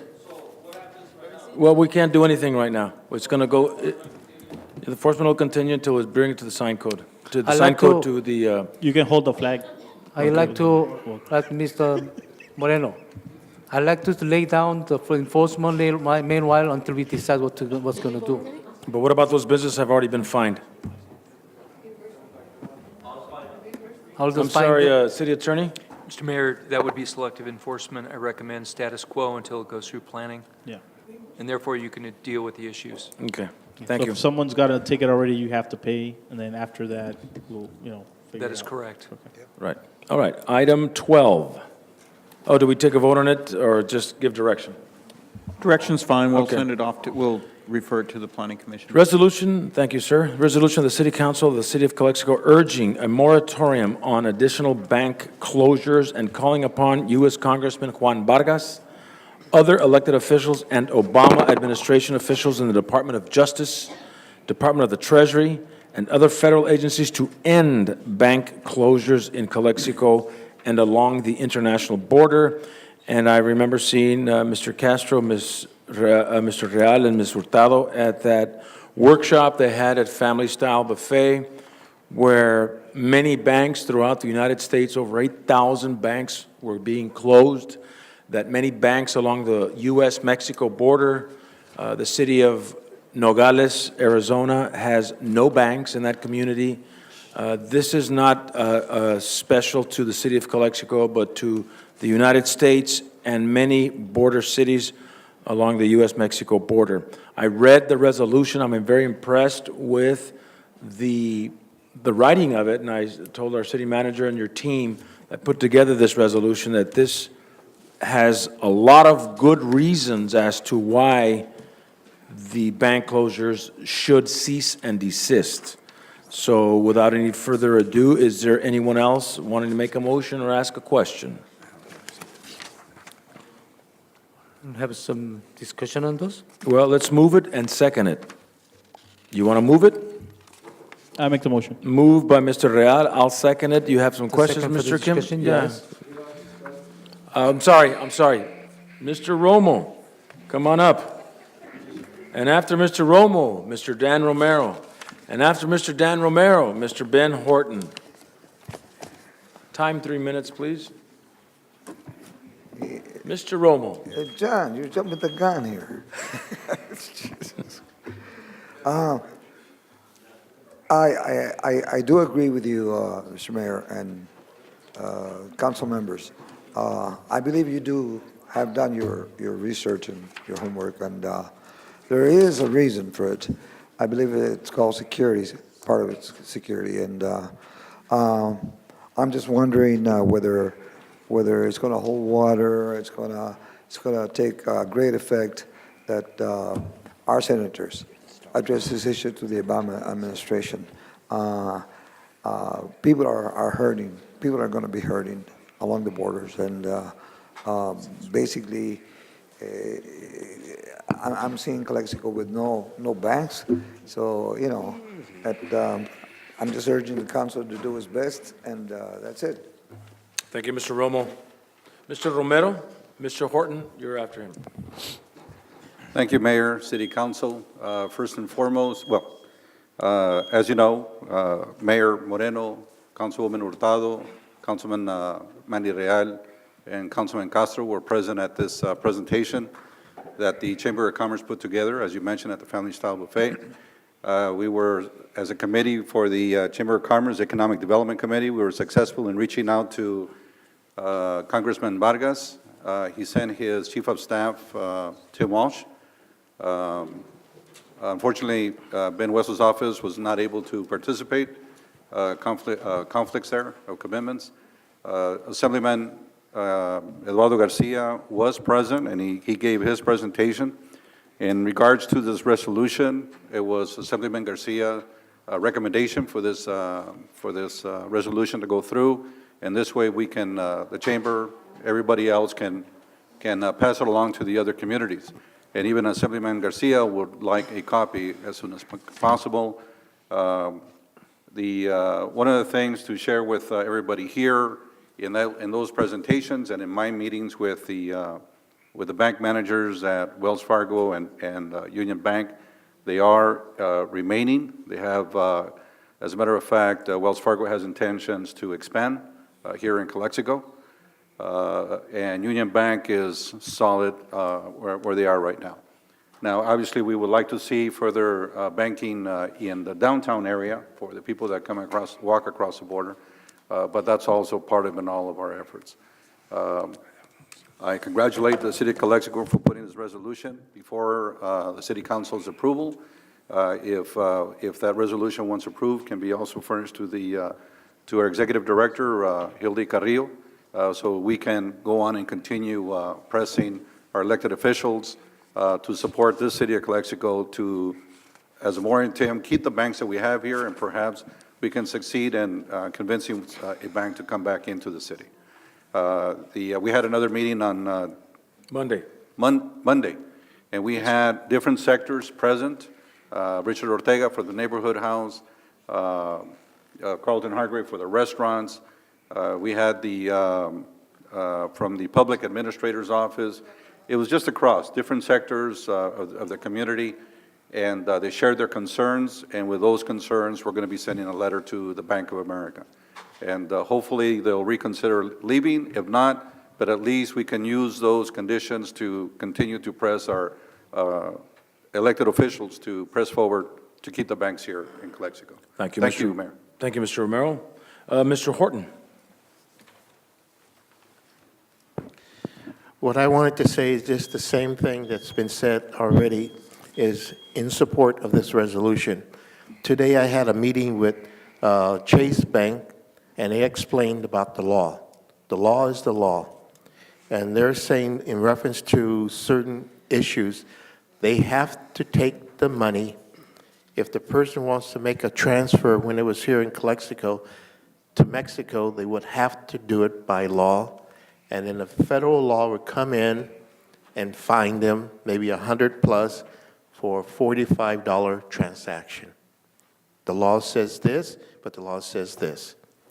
So in reference to this resolution, this sends a message to all the necessary factors of people that are involved, agency, I should say, that are involved. We have a catch-22 here, ladies and gentlemen. A catch-22. You're damned if you do, and you're damned if you don't. And that's just a simple matter of things. Thank you. Thank you. All right, Mr. Kim, you had a question on this item?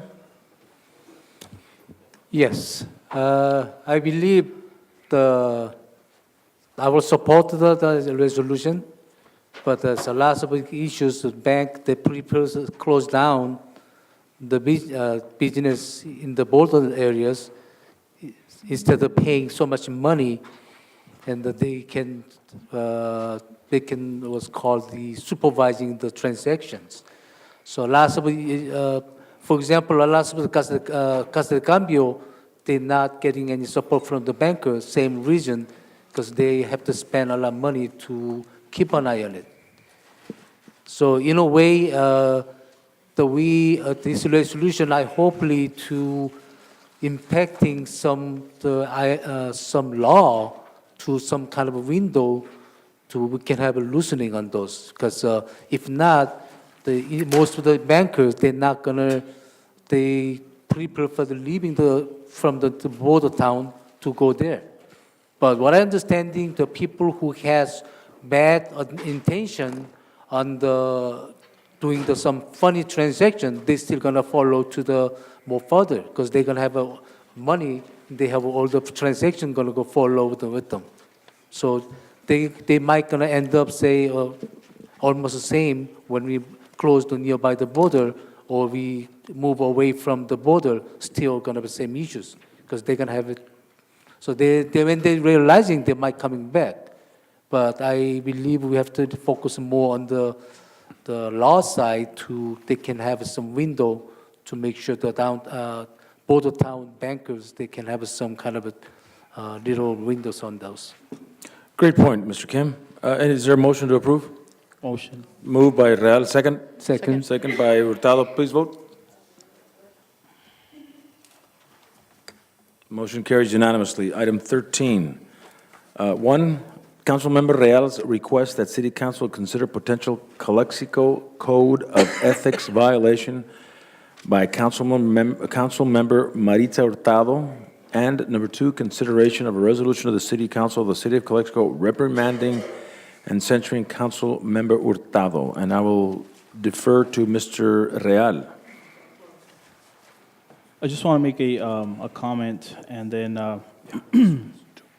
leave it, well, actually, I want to see if anybody else in the council would like to comment first. Nope, not me. Mr. Kim, Mr. Castro? I believe public they have a say so. I have first. two public. You can let the public comment. Yeah, let the Okay. public first. Ms. Maribel Padilla. And after Ms. Maribel Padilla, Mr. Ben Horton.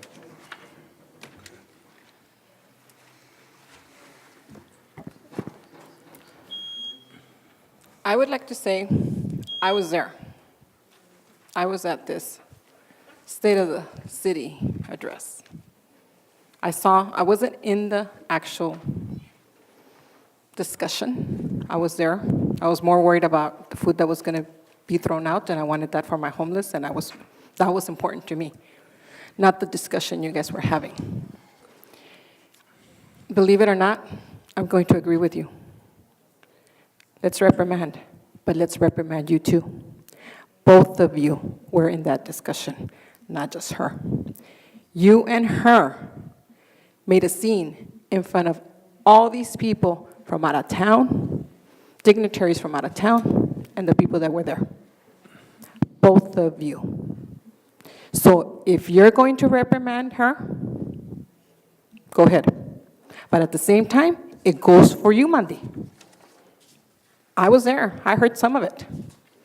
You weren't just quiet, not doing anything. You were raising your voice too. So, yes. Yeah, don't act like you weren't, please. There was too many people that saw it. So it goes for both of you. It's either both of you or none of you. You can't just say it's her. So have the fortitude and man up and reprimand yourself and her. Thank you, Ms. Padilla. Mr. Horton. Well, here we are with a discussion. And I'm not going to say it did or it did not happen, but I did give a suggestion, and Marisa did talk to me about it. She asked me my comments, and I want this to be said. I want everybody to understand this part. I said it would be best for the city to do an apology, and the apology was going to be this way, and she did it. She did apologize. I don't know why we're here. The apology went this way. If I did something to offend you knowingly or unknowingly, I apologize. And I believe that she did send a text to Mr. Rell to that effect. Now, apology in my book, ladies and gentlemen, is an apology. But yet, we have different ways of looking at an apology. I am not Mr. Real, and neither is he me. I respect him as a person, and I'm sure he respects me as a person. And I gave advice to Marisa how to defuse this situation so we wouldn't be sitting on the dais today. And I'm sure both these two people are good people. And if they can work it out between themselves, and I'll give you some history. I like history. It seems to help us out a lot. There was the first time that things went through, and then I'm going to give you a history about Mr. Castro and certain situations here with the city, with the mayor. Out in the rotunda, they shook hands, and in a way things were supposed to go forward. I think that was nice, and everybody came back, and everybody acknowledged that. And like the city, the mayor stated that we can disagree, but we can agree also to disagree. We are here as we are always And this is the body where we're supposed to solve problems. And I like the word consensus, to find a consensus. We always can find a consensus to work together. And I'm going to give credit to Mr. Real. He is looking for a solution so we wouldn't be here. He did reach out to me, and I did talk to Marisa, but yet my way of doing things is to bring two very good people together and to talk it out. And I think that we started a dialogue. I would have talked to Marisa, but she had something that took place. But we find a dialogue to work this out, ladies and gentlemen. We are a great city. Let's show our greatness by our leaders. Thank you. Mr. Ben, can I ask you a question? Real quick. I'm not asking you to deny or not deny what happened. You were there. What I will ask you is, did I raise my voice at all in the discussion? In the situation that you were in at that time, you did not raise your voice. Thank you. Okay, but yet, let's go a little further. It did start earlier during the day with Melrose. But I won't go into that. I know. The reason this is here is because, not the discussion prior, but, and I'll start saying why this is here. We did have a discussion regarding the city manager, and you know, me and Maritza I've been up here 4 months and some time, and me and her, prior to the city manager situation, we have gone along, we have, talked often, and we seem to agree on most things, but for some reason, as soon as the city manager situation came up, there was some things said there, and I was just stating that, and I was not willing to go along with. Let's be careful. Yeah. Let's be careful. I think the attorney has talked Well, to you. let's just say we disagreed on a certain item when it coming down to the city manager, and so this was way at the end of the night. Now, before that, we did have a discussion regarding some agenda items that weren't put on the agenda. One of them was the reduction of the city manager's, I guess, $50,000 is his cap. So right now, he can spend $50,000 on anything he wants. And there was I wanted to put on the agenda to reduce that. And so Angel Esparza, who's the person that was there, came up to me and said, you know, what happened? I explained to him what happened. I said, I don't think it's fair that a city council member can't put something on the agenda. And so he brought Mr. Warren in, and Mr. Warren said, you know what, this isn't the place to discuss that, and left. And I think that was the right thing to do. The discussion did continue in other matters. There's a few people here that were there. I don't know did I raise my voice? Maybe I did without noticing, I don't know. I did make a statement. We were talking about the police corruption in our city and about what has happened in the past, and I truly believe that there was some type of police corruption. I believe that maybe it's still even there. I don't know. But one thing I will say is that I think Chief Bostic has done a tremendous job in the police department. I think that the only thing missing is SEAL Team 6 to come in and take down the police department. We got Department of Justice, we got the FBI there, we got IRS, ATF, DEA, CIA, whatever agency, that's every three-letter agency is there, and that's great. And I did make a statement, you know what, whatever happens to these officers, whether they get fired, because that was part of the discussion. If what, don't you care what's happening with these officers? And my statement was, you know what, whether they get fired, whether they go to jail or whatever happens, I really don't care. That's past. I want to move forward. I want the city to move forward. And so I was taken out of context. And the reason this is here, and I'll tell you. After this happened, and like you said, the altercation outside, where and I'll quote Maritza Hurtado, she said, I will give the city manager, whatever they want because I care for my city. She said. So I said, if they're asked for a crazy amount, you would say yes. I said, yeah, I would. Yep. And so that's where I said I disagree with you, and then everything. Okay, I hope we don't get in a big discussion up here. Everybody knows when you're in a discussion, things are said that maybe later on you recant on. No, and I don't think she Mr. meant, I don't think she, Mr. Horton, yeah. your 3 minutes were up. I don't Okay, think, thank I don't you. think, I don't think she meant it. I just think maybe she just, like you said, in a discussion, things are said. But Thank you. ultimately, I didn't raise my voice, contrary to what Maribel Padilla believes. And also, what was really, Maritza Hurtado can say names to me, and the other person that was there, they said MFU and FU, you sorry excuse for a council member, and all these things that were said to me. I will say that it wasn't the first time that happened. It's happened in the past, but I don't really take these things said to me as a big deal. I mean, words are just words. I understand why she's very passionate about Calexico, and so sometimes when you're passionate, you can take it to another level. And I don't fault her for that. Those words can come out of me, John, Kim, Castro, any of us, when we get to a point where you're upset, I guess. But what really hurt, and I'll tell you what hurt here, was the fact that I was being recorded. The fact that when people were people that were stating that they were there, defending the fact that I didn't say any bad words or didn't raise my voice, somebody stated, well, we have it recorded. And this going on, the people of Calexico recording city council members to try and get them in compromising, saying the F word or saying this or saying that, this has gone too far. This is crazy.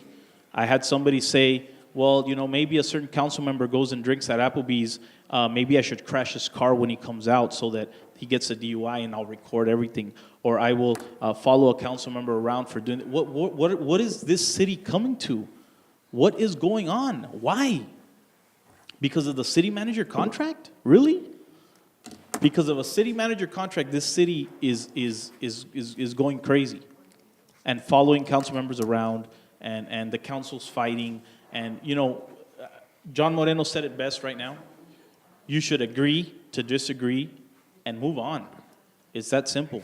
I don't know why there's so much drama. I'll state again for the record, I support Mr. Warren, I support Mr. Bostic, but I'm not going to give away the farm. This city is not a rich city. We have the highest unemployment in the country, maybe. And we have to, it's not our money, it's your money. We have to protect that, and we have to get our best bang for the buck. And that's all I'm trying to do. I'm not trying to get rid of Mr. Warren, I'm not trying to get rid of Mr. Bostic. I'm trying to keep him here, but for the right price, and continue the forward progress that the city is going on. Even right now, I find it really, really sad, but even right now, I made this letter. Because to be honest with you, as a Christian, this pains me that we're in this situation. And honestly, I don't think I can vote on this item. I find it conflicting in my soul to have to do this. And so I wrote her a note right here asking her if she's willing to, even though she's willing to pick peace, because it wasn't just the recording of myself, but the day after, they went on national news, on the local news, stating that I said I didn't care for my city. And that night, I have to admit, the night of the State of the City, and then the night after when I saw that video, I don't think any of us up here would take what we take on a daily basis if we didn't love our city. Castro, Kim, John, Maritza, and me. I went up to my kid's room and I hugged them and I cried because I can't believe I missed their baseball games, their recitals, and everything for this city, and then for someone to go on TV and say I don't care about it. That is ridiculous. And so I really, it really hurts to know that people could be so mean or evil or going after city council members and doing this to us. So I wanna go ahead and for now I wanna make a motion to table this and maybe bring it up at another meeting. So Speaking of tables, Applebee's called, your table is ready. I'll be right there. You want to table this item, Mr. Rail? Was anybody else like to discuss, or is there a second to table, or second for discussion? I don't know.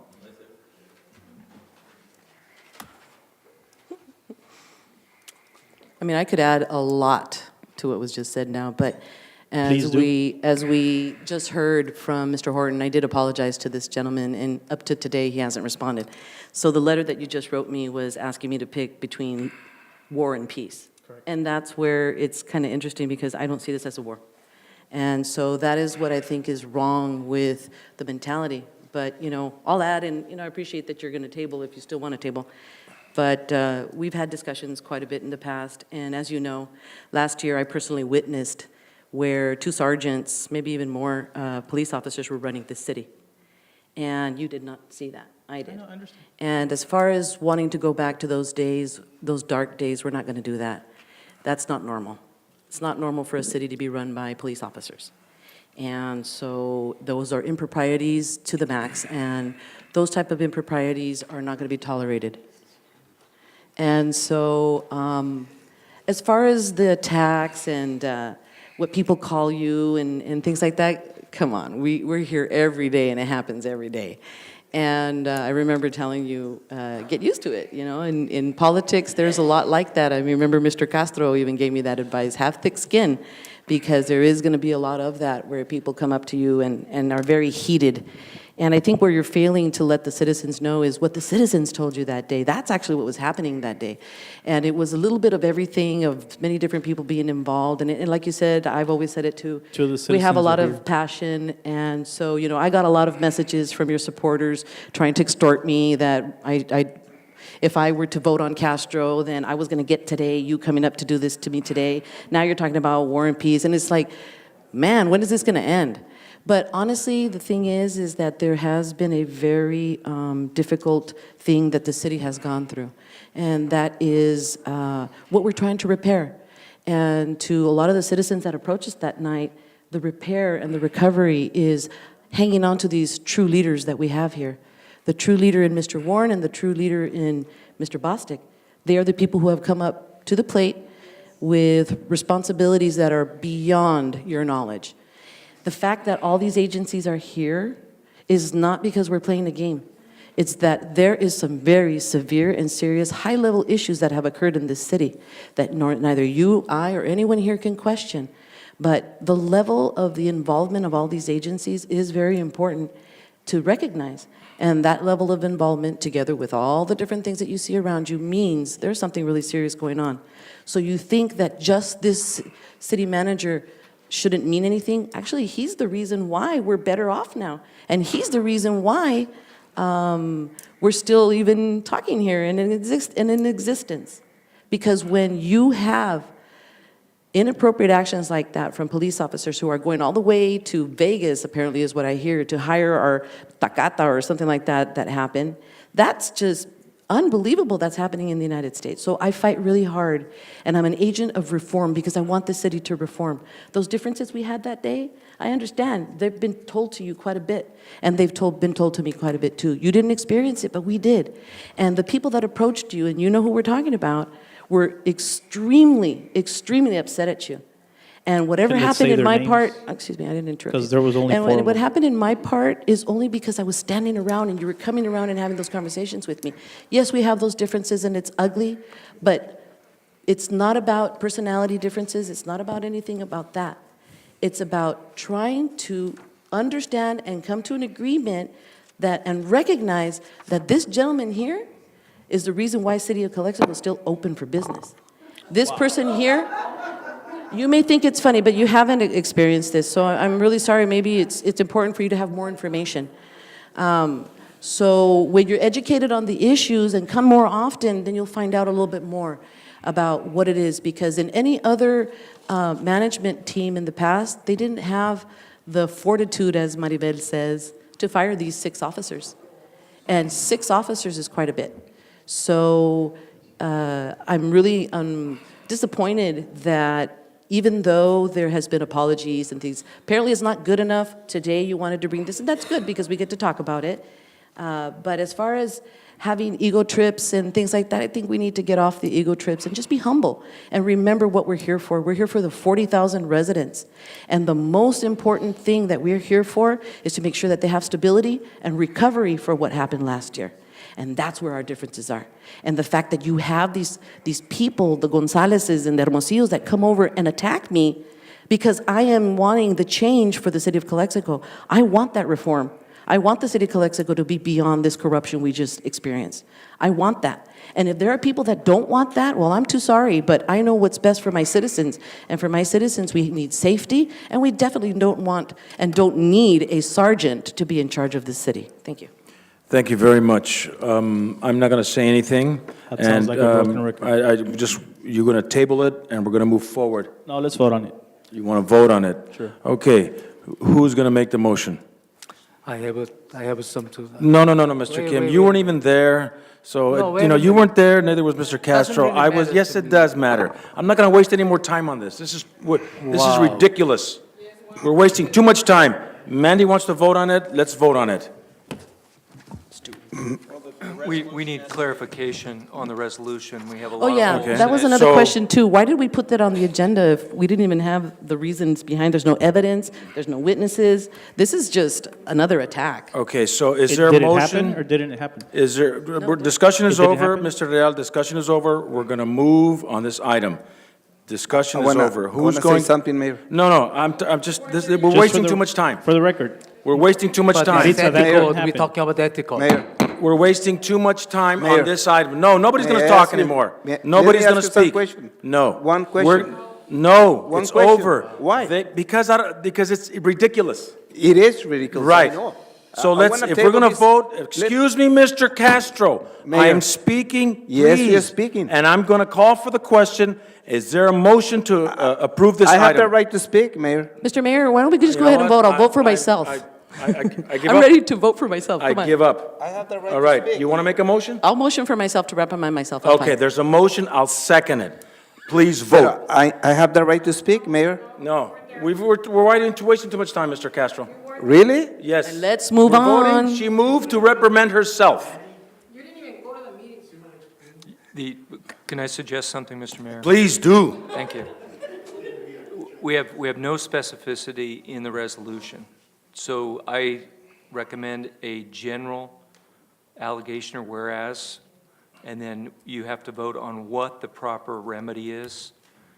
Censure, strip from commissions, keeping in mind, we've gone through this once before. So there is a remedy that has to be considered, and we need to fill in the whereases. Right now, you have nothing in your resolution. It has to be read into the record. My suggestion is it be scrap it. tabled. just scrap it. Scrap it from the table. Okay, forget it, let's move on. Can we have a motion to table this? Motion to get rid of this. Thank you. 15, to consider a request for a forensic audit of the city of Calexico and provide direction to staff if necessary. And I believe, Mr. Horton, you had a discussion on this item? Okay. 3 minutes, please.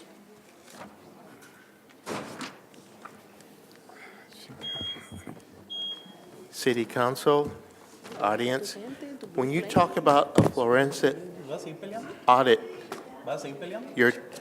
you're talking about something that is very costly and it has a serious ring to it. And you should look at what you're looking at. Now, what you're saying is there's something maybe questionable in the finance department.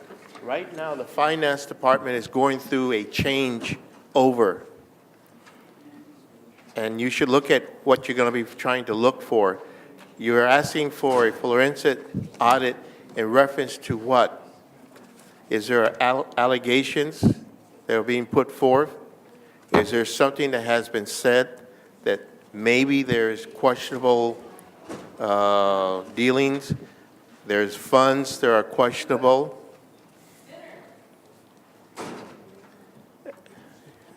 And certain things that are questionable.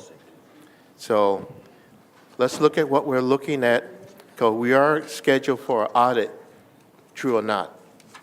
And an audit that takes place every year. And they go through certain particular parts of what the finances is about.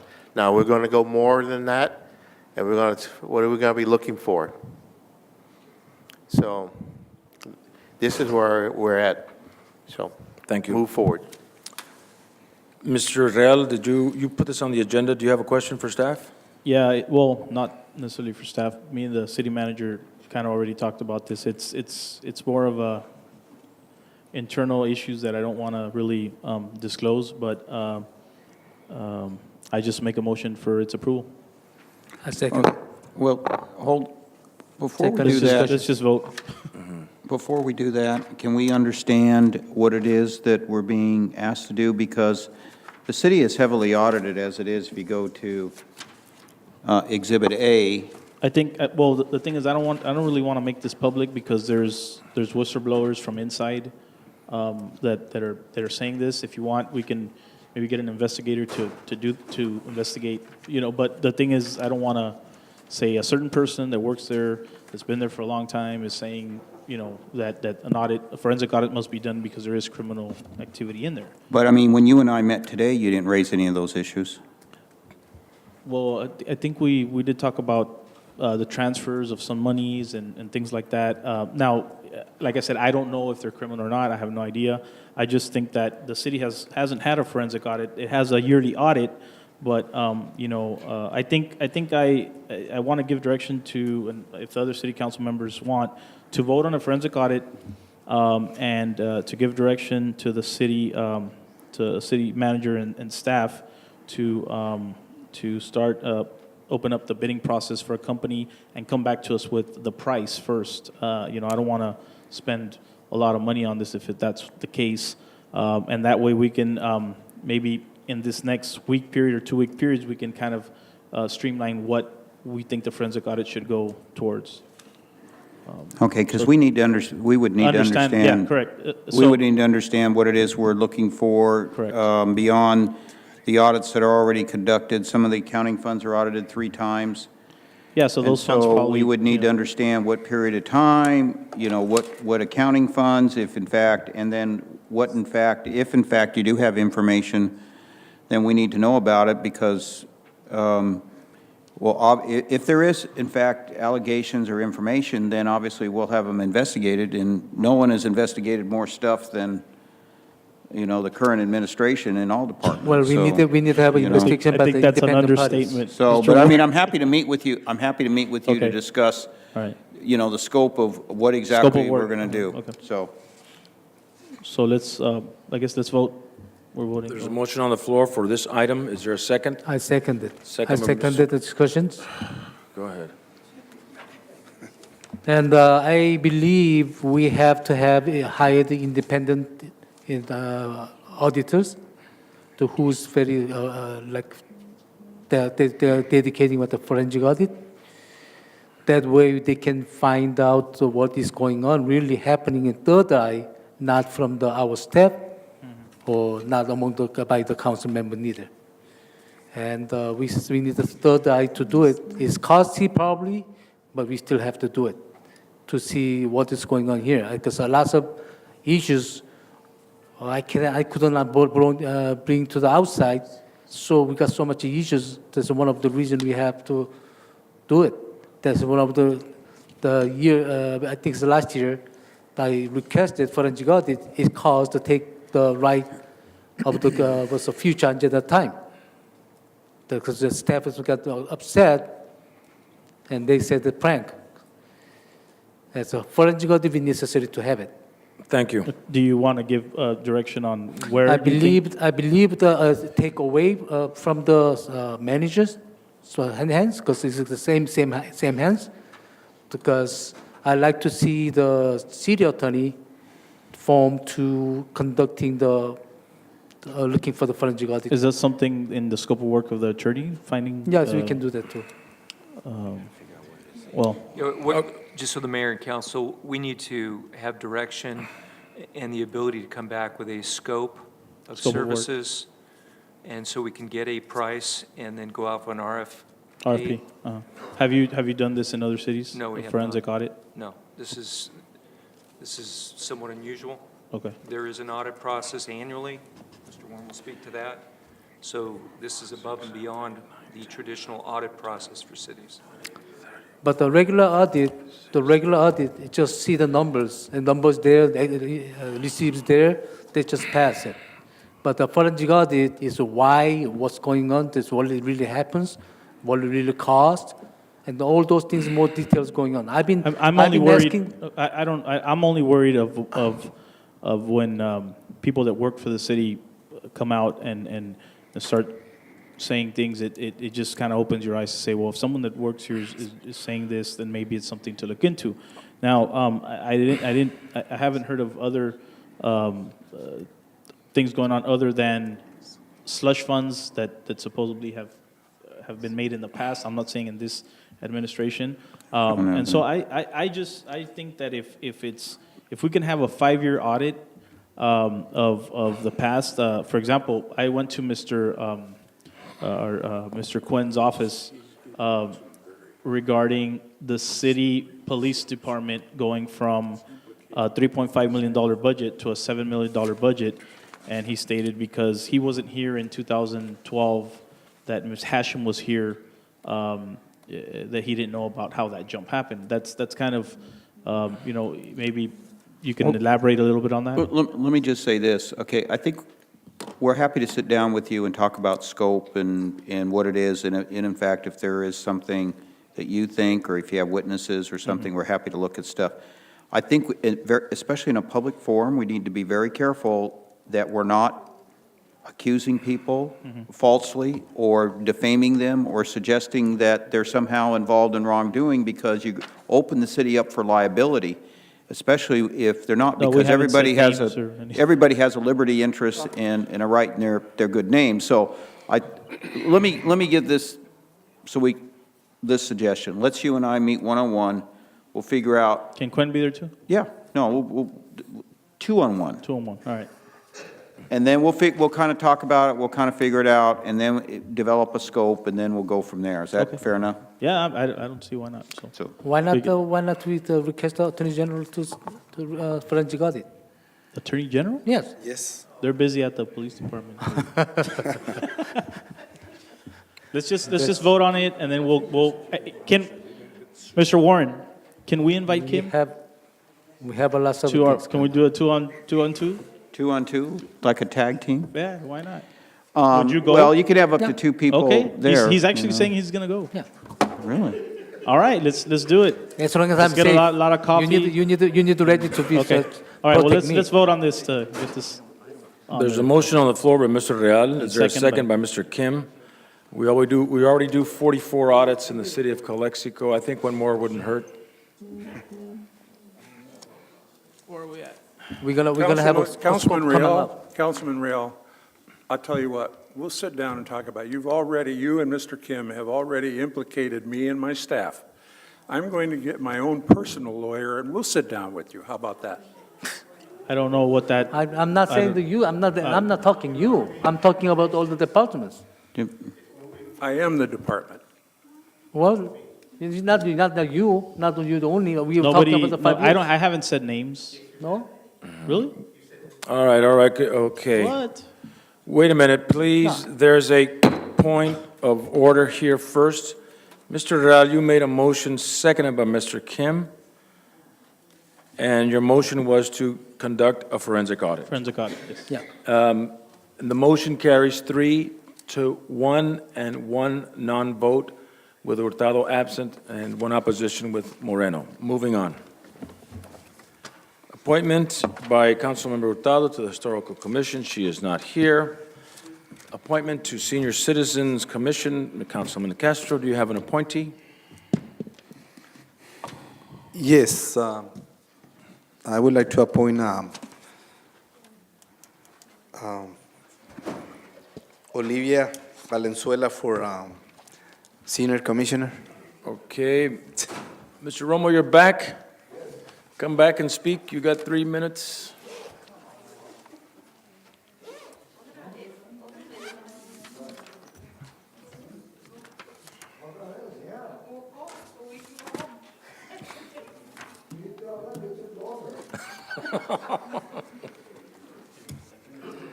Jesus Christ.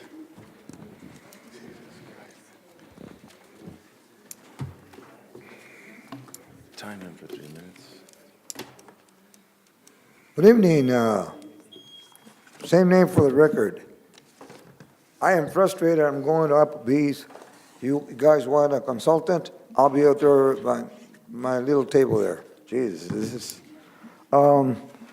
First of all, Mr. Mayor, I agree with you when you said agree to disagree. It is, but I call it respect the difference of opinions. And that's what it is. Earlier, I mentioned respect your roles. Obviously, that's not happening. If it's either one thing or it's another thing, it's this. And yes, Olivia, you are as tired as I am tired, but I have no control over this. You have no control. I have no control over this. And I'm still in the senior commission, Mr. Mayor, but I just wanted to say that I agree with you to disagree, but I call it respect the difference of opinions. That's what should be happening. You're leaders. You're supposed to be acting in the right way, accordingly, respectfully. Whether you're Christian, whether you're not, it is your role. You're elected. That's it. Senior commission, you got to respect yourself. The senior commission is, hopefully, I'm just here to say that I know there's another applicant, and I know the person, and she is very well versed in community affairs. There's another gentleman that did apply, and I would hope that you would put him in. You have 4 ladies, nice ladies, and myself. And hopefully that gentleman, Mr. Castro's appointment, hopefully he goes forward for that gentleman. That way we can sort of half balance that the board. In my letters to the city manager, I mentioned it's about time that we give the city, the seniors and the city, the contributions, give back the contributions of quality of life that they gave us. And this is what it's all about, working together. And this is about the senior commission that I developed it before Mr. Hodge brought it to the city. And Mr. Warren did a wonderful job, got opinions from the other cities, and he did a great job. I'm here to work with everyone. I'm here to work on difference of personalities. So, Mr. Castro, it's your vote, and that's about it. Is that quick enough?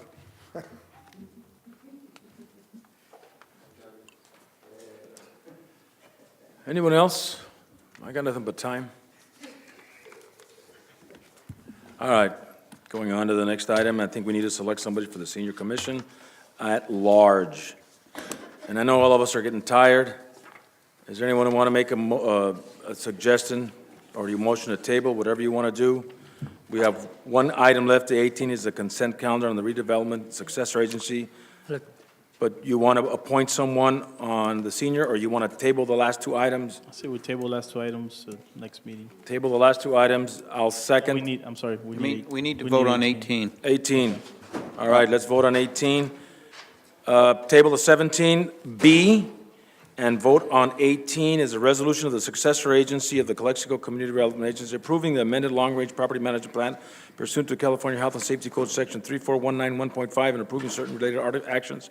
I believe this was brought up by our city attorney at the last time that we had. No, this has to do with in order to sell the property for the port of entry, the 3.37 acres, we have to, California Department of Finance is requiring us to amend our long-range property management plan to change just a few words, basically from transfer of the property to the city to sell the property to the federal government. That's all we're doing, and so we recommend approval. I did see on the map, there's some other locations highlighted. Is that Are those locations also on the sale of the? So being sold? there is a Map with other properties there that, I don't know why they're there. I thought we were just talking about the property at where the new border will be built, correct? well, you're amending the, you're amending the property management plan so we can sell the property. Now, we have an oversight board meeting on Thursday. We're really not changing anything that the city council hasn't already approved. This is a hoop that the Department of Finance is requiring us to jump through, so we would recommend approval. Why do the other properties have anything to do with that? It's just a categorization. Okay. It's designated governmental use right now, and to get through the Department of Finance with the state, you have to designate it as sell. like As city sell. manager. And you We're need not this. selling the other properties, just that one. Just, Just that's the- right. The okay. only thing we're selling is what the city council has already approved, which is the land for the port of entry. Everything else is staying exactly the same. Any sale from the city has to go through city council? Right, Property, correct? right, Okay. absolutely. Motion for its approval. Second. Please vote.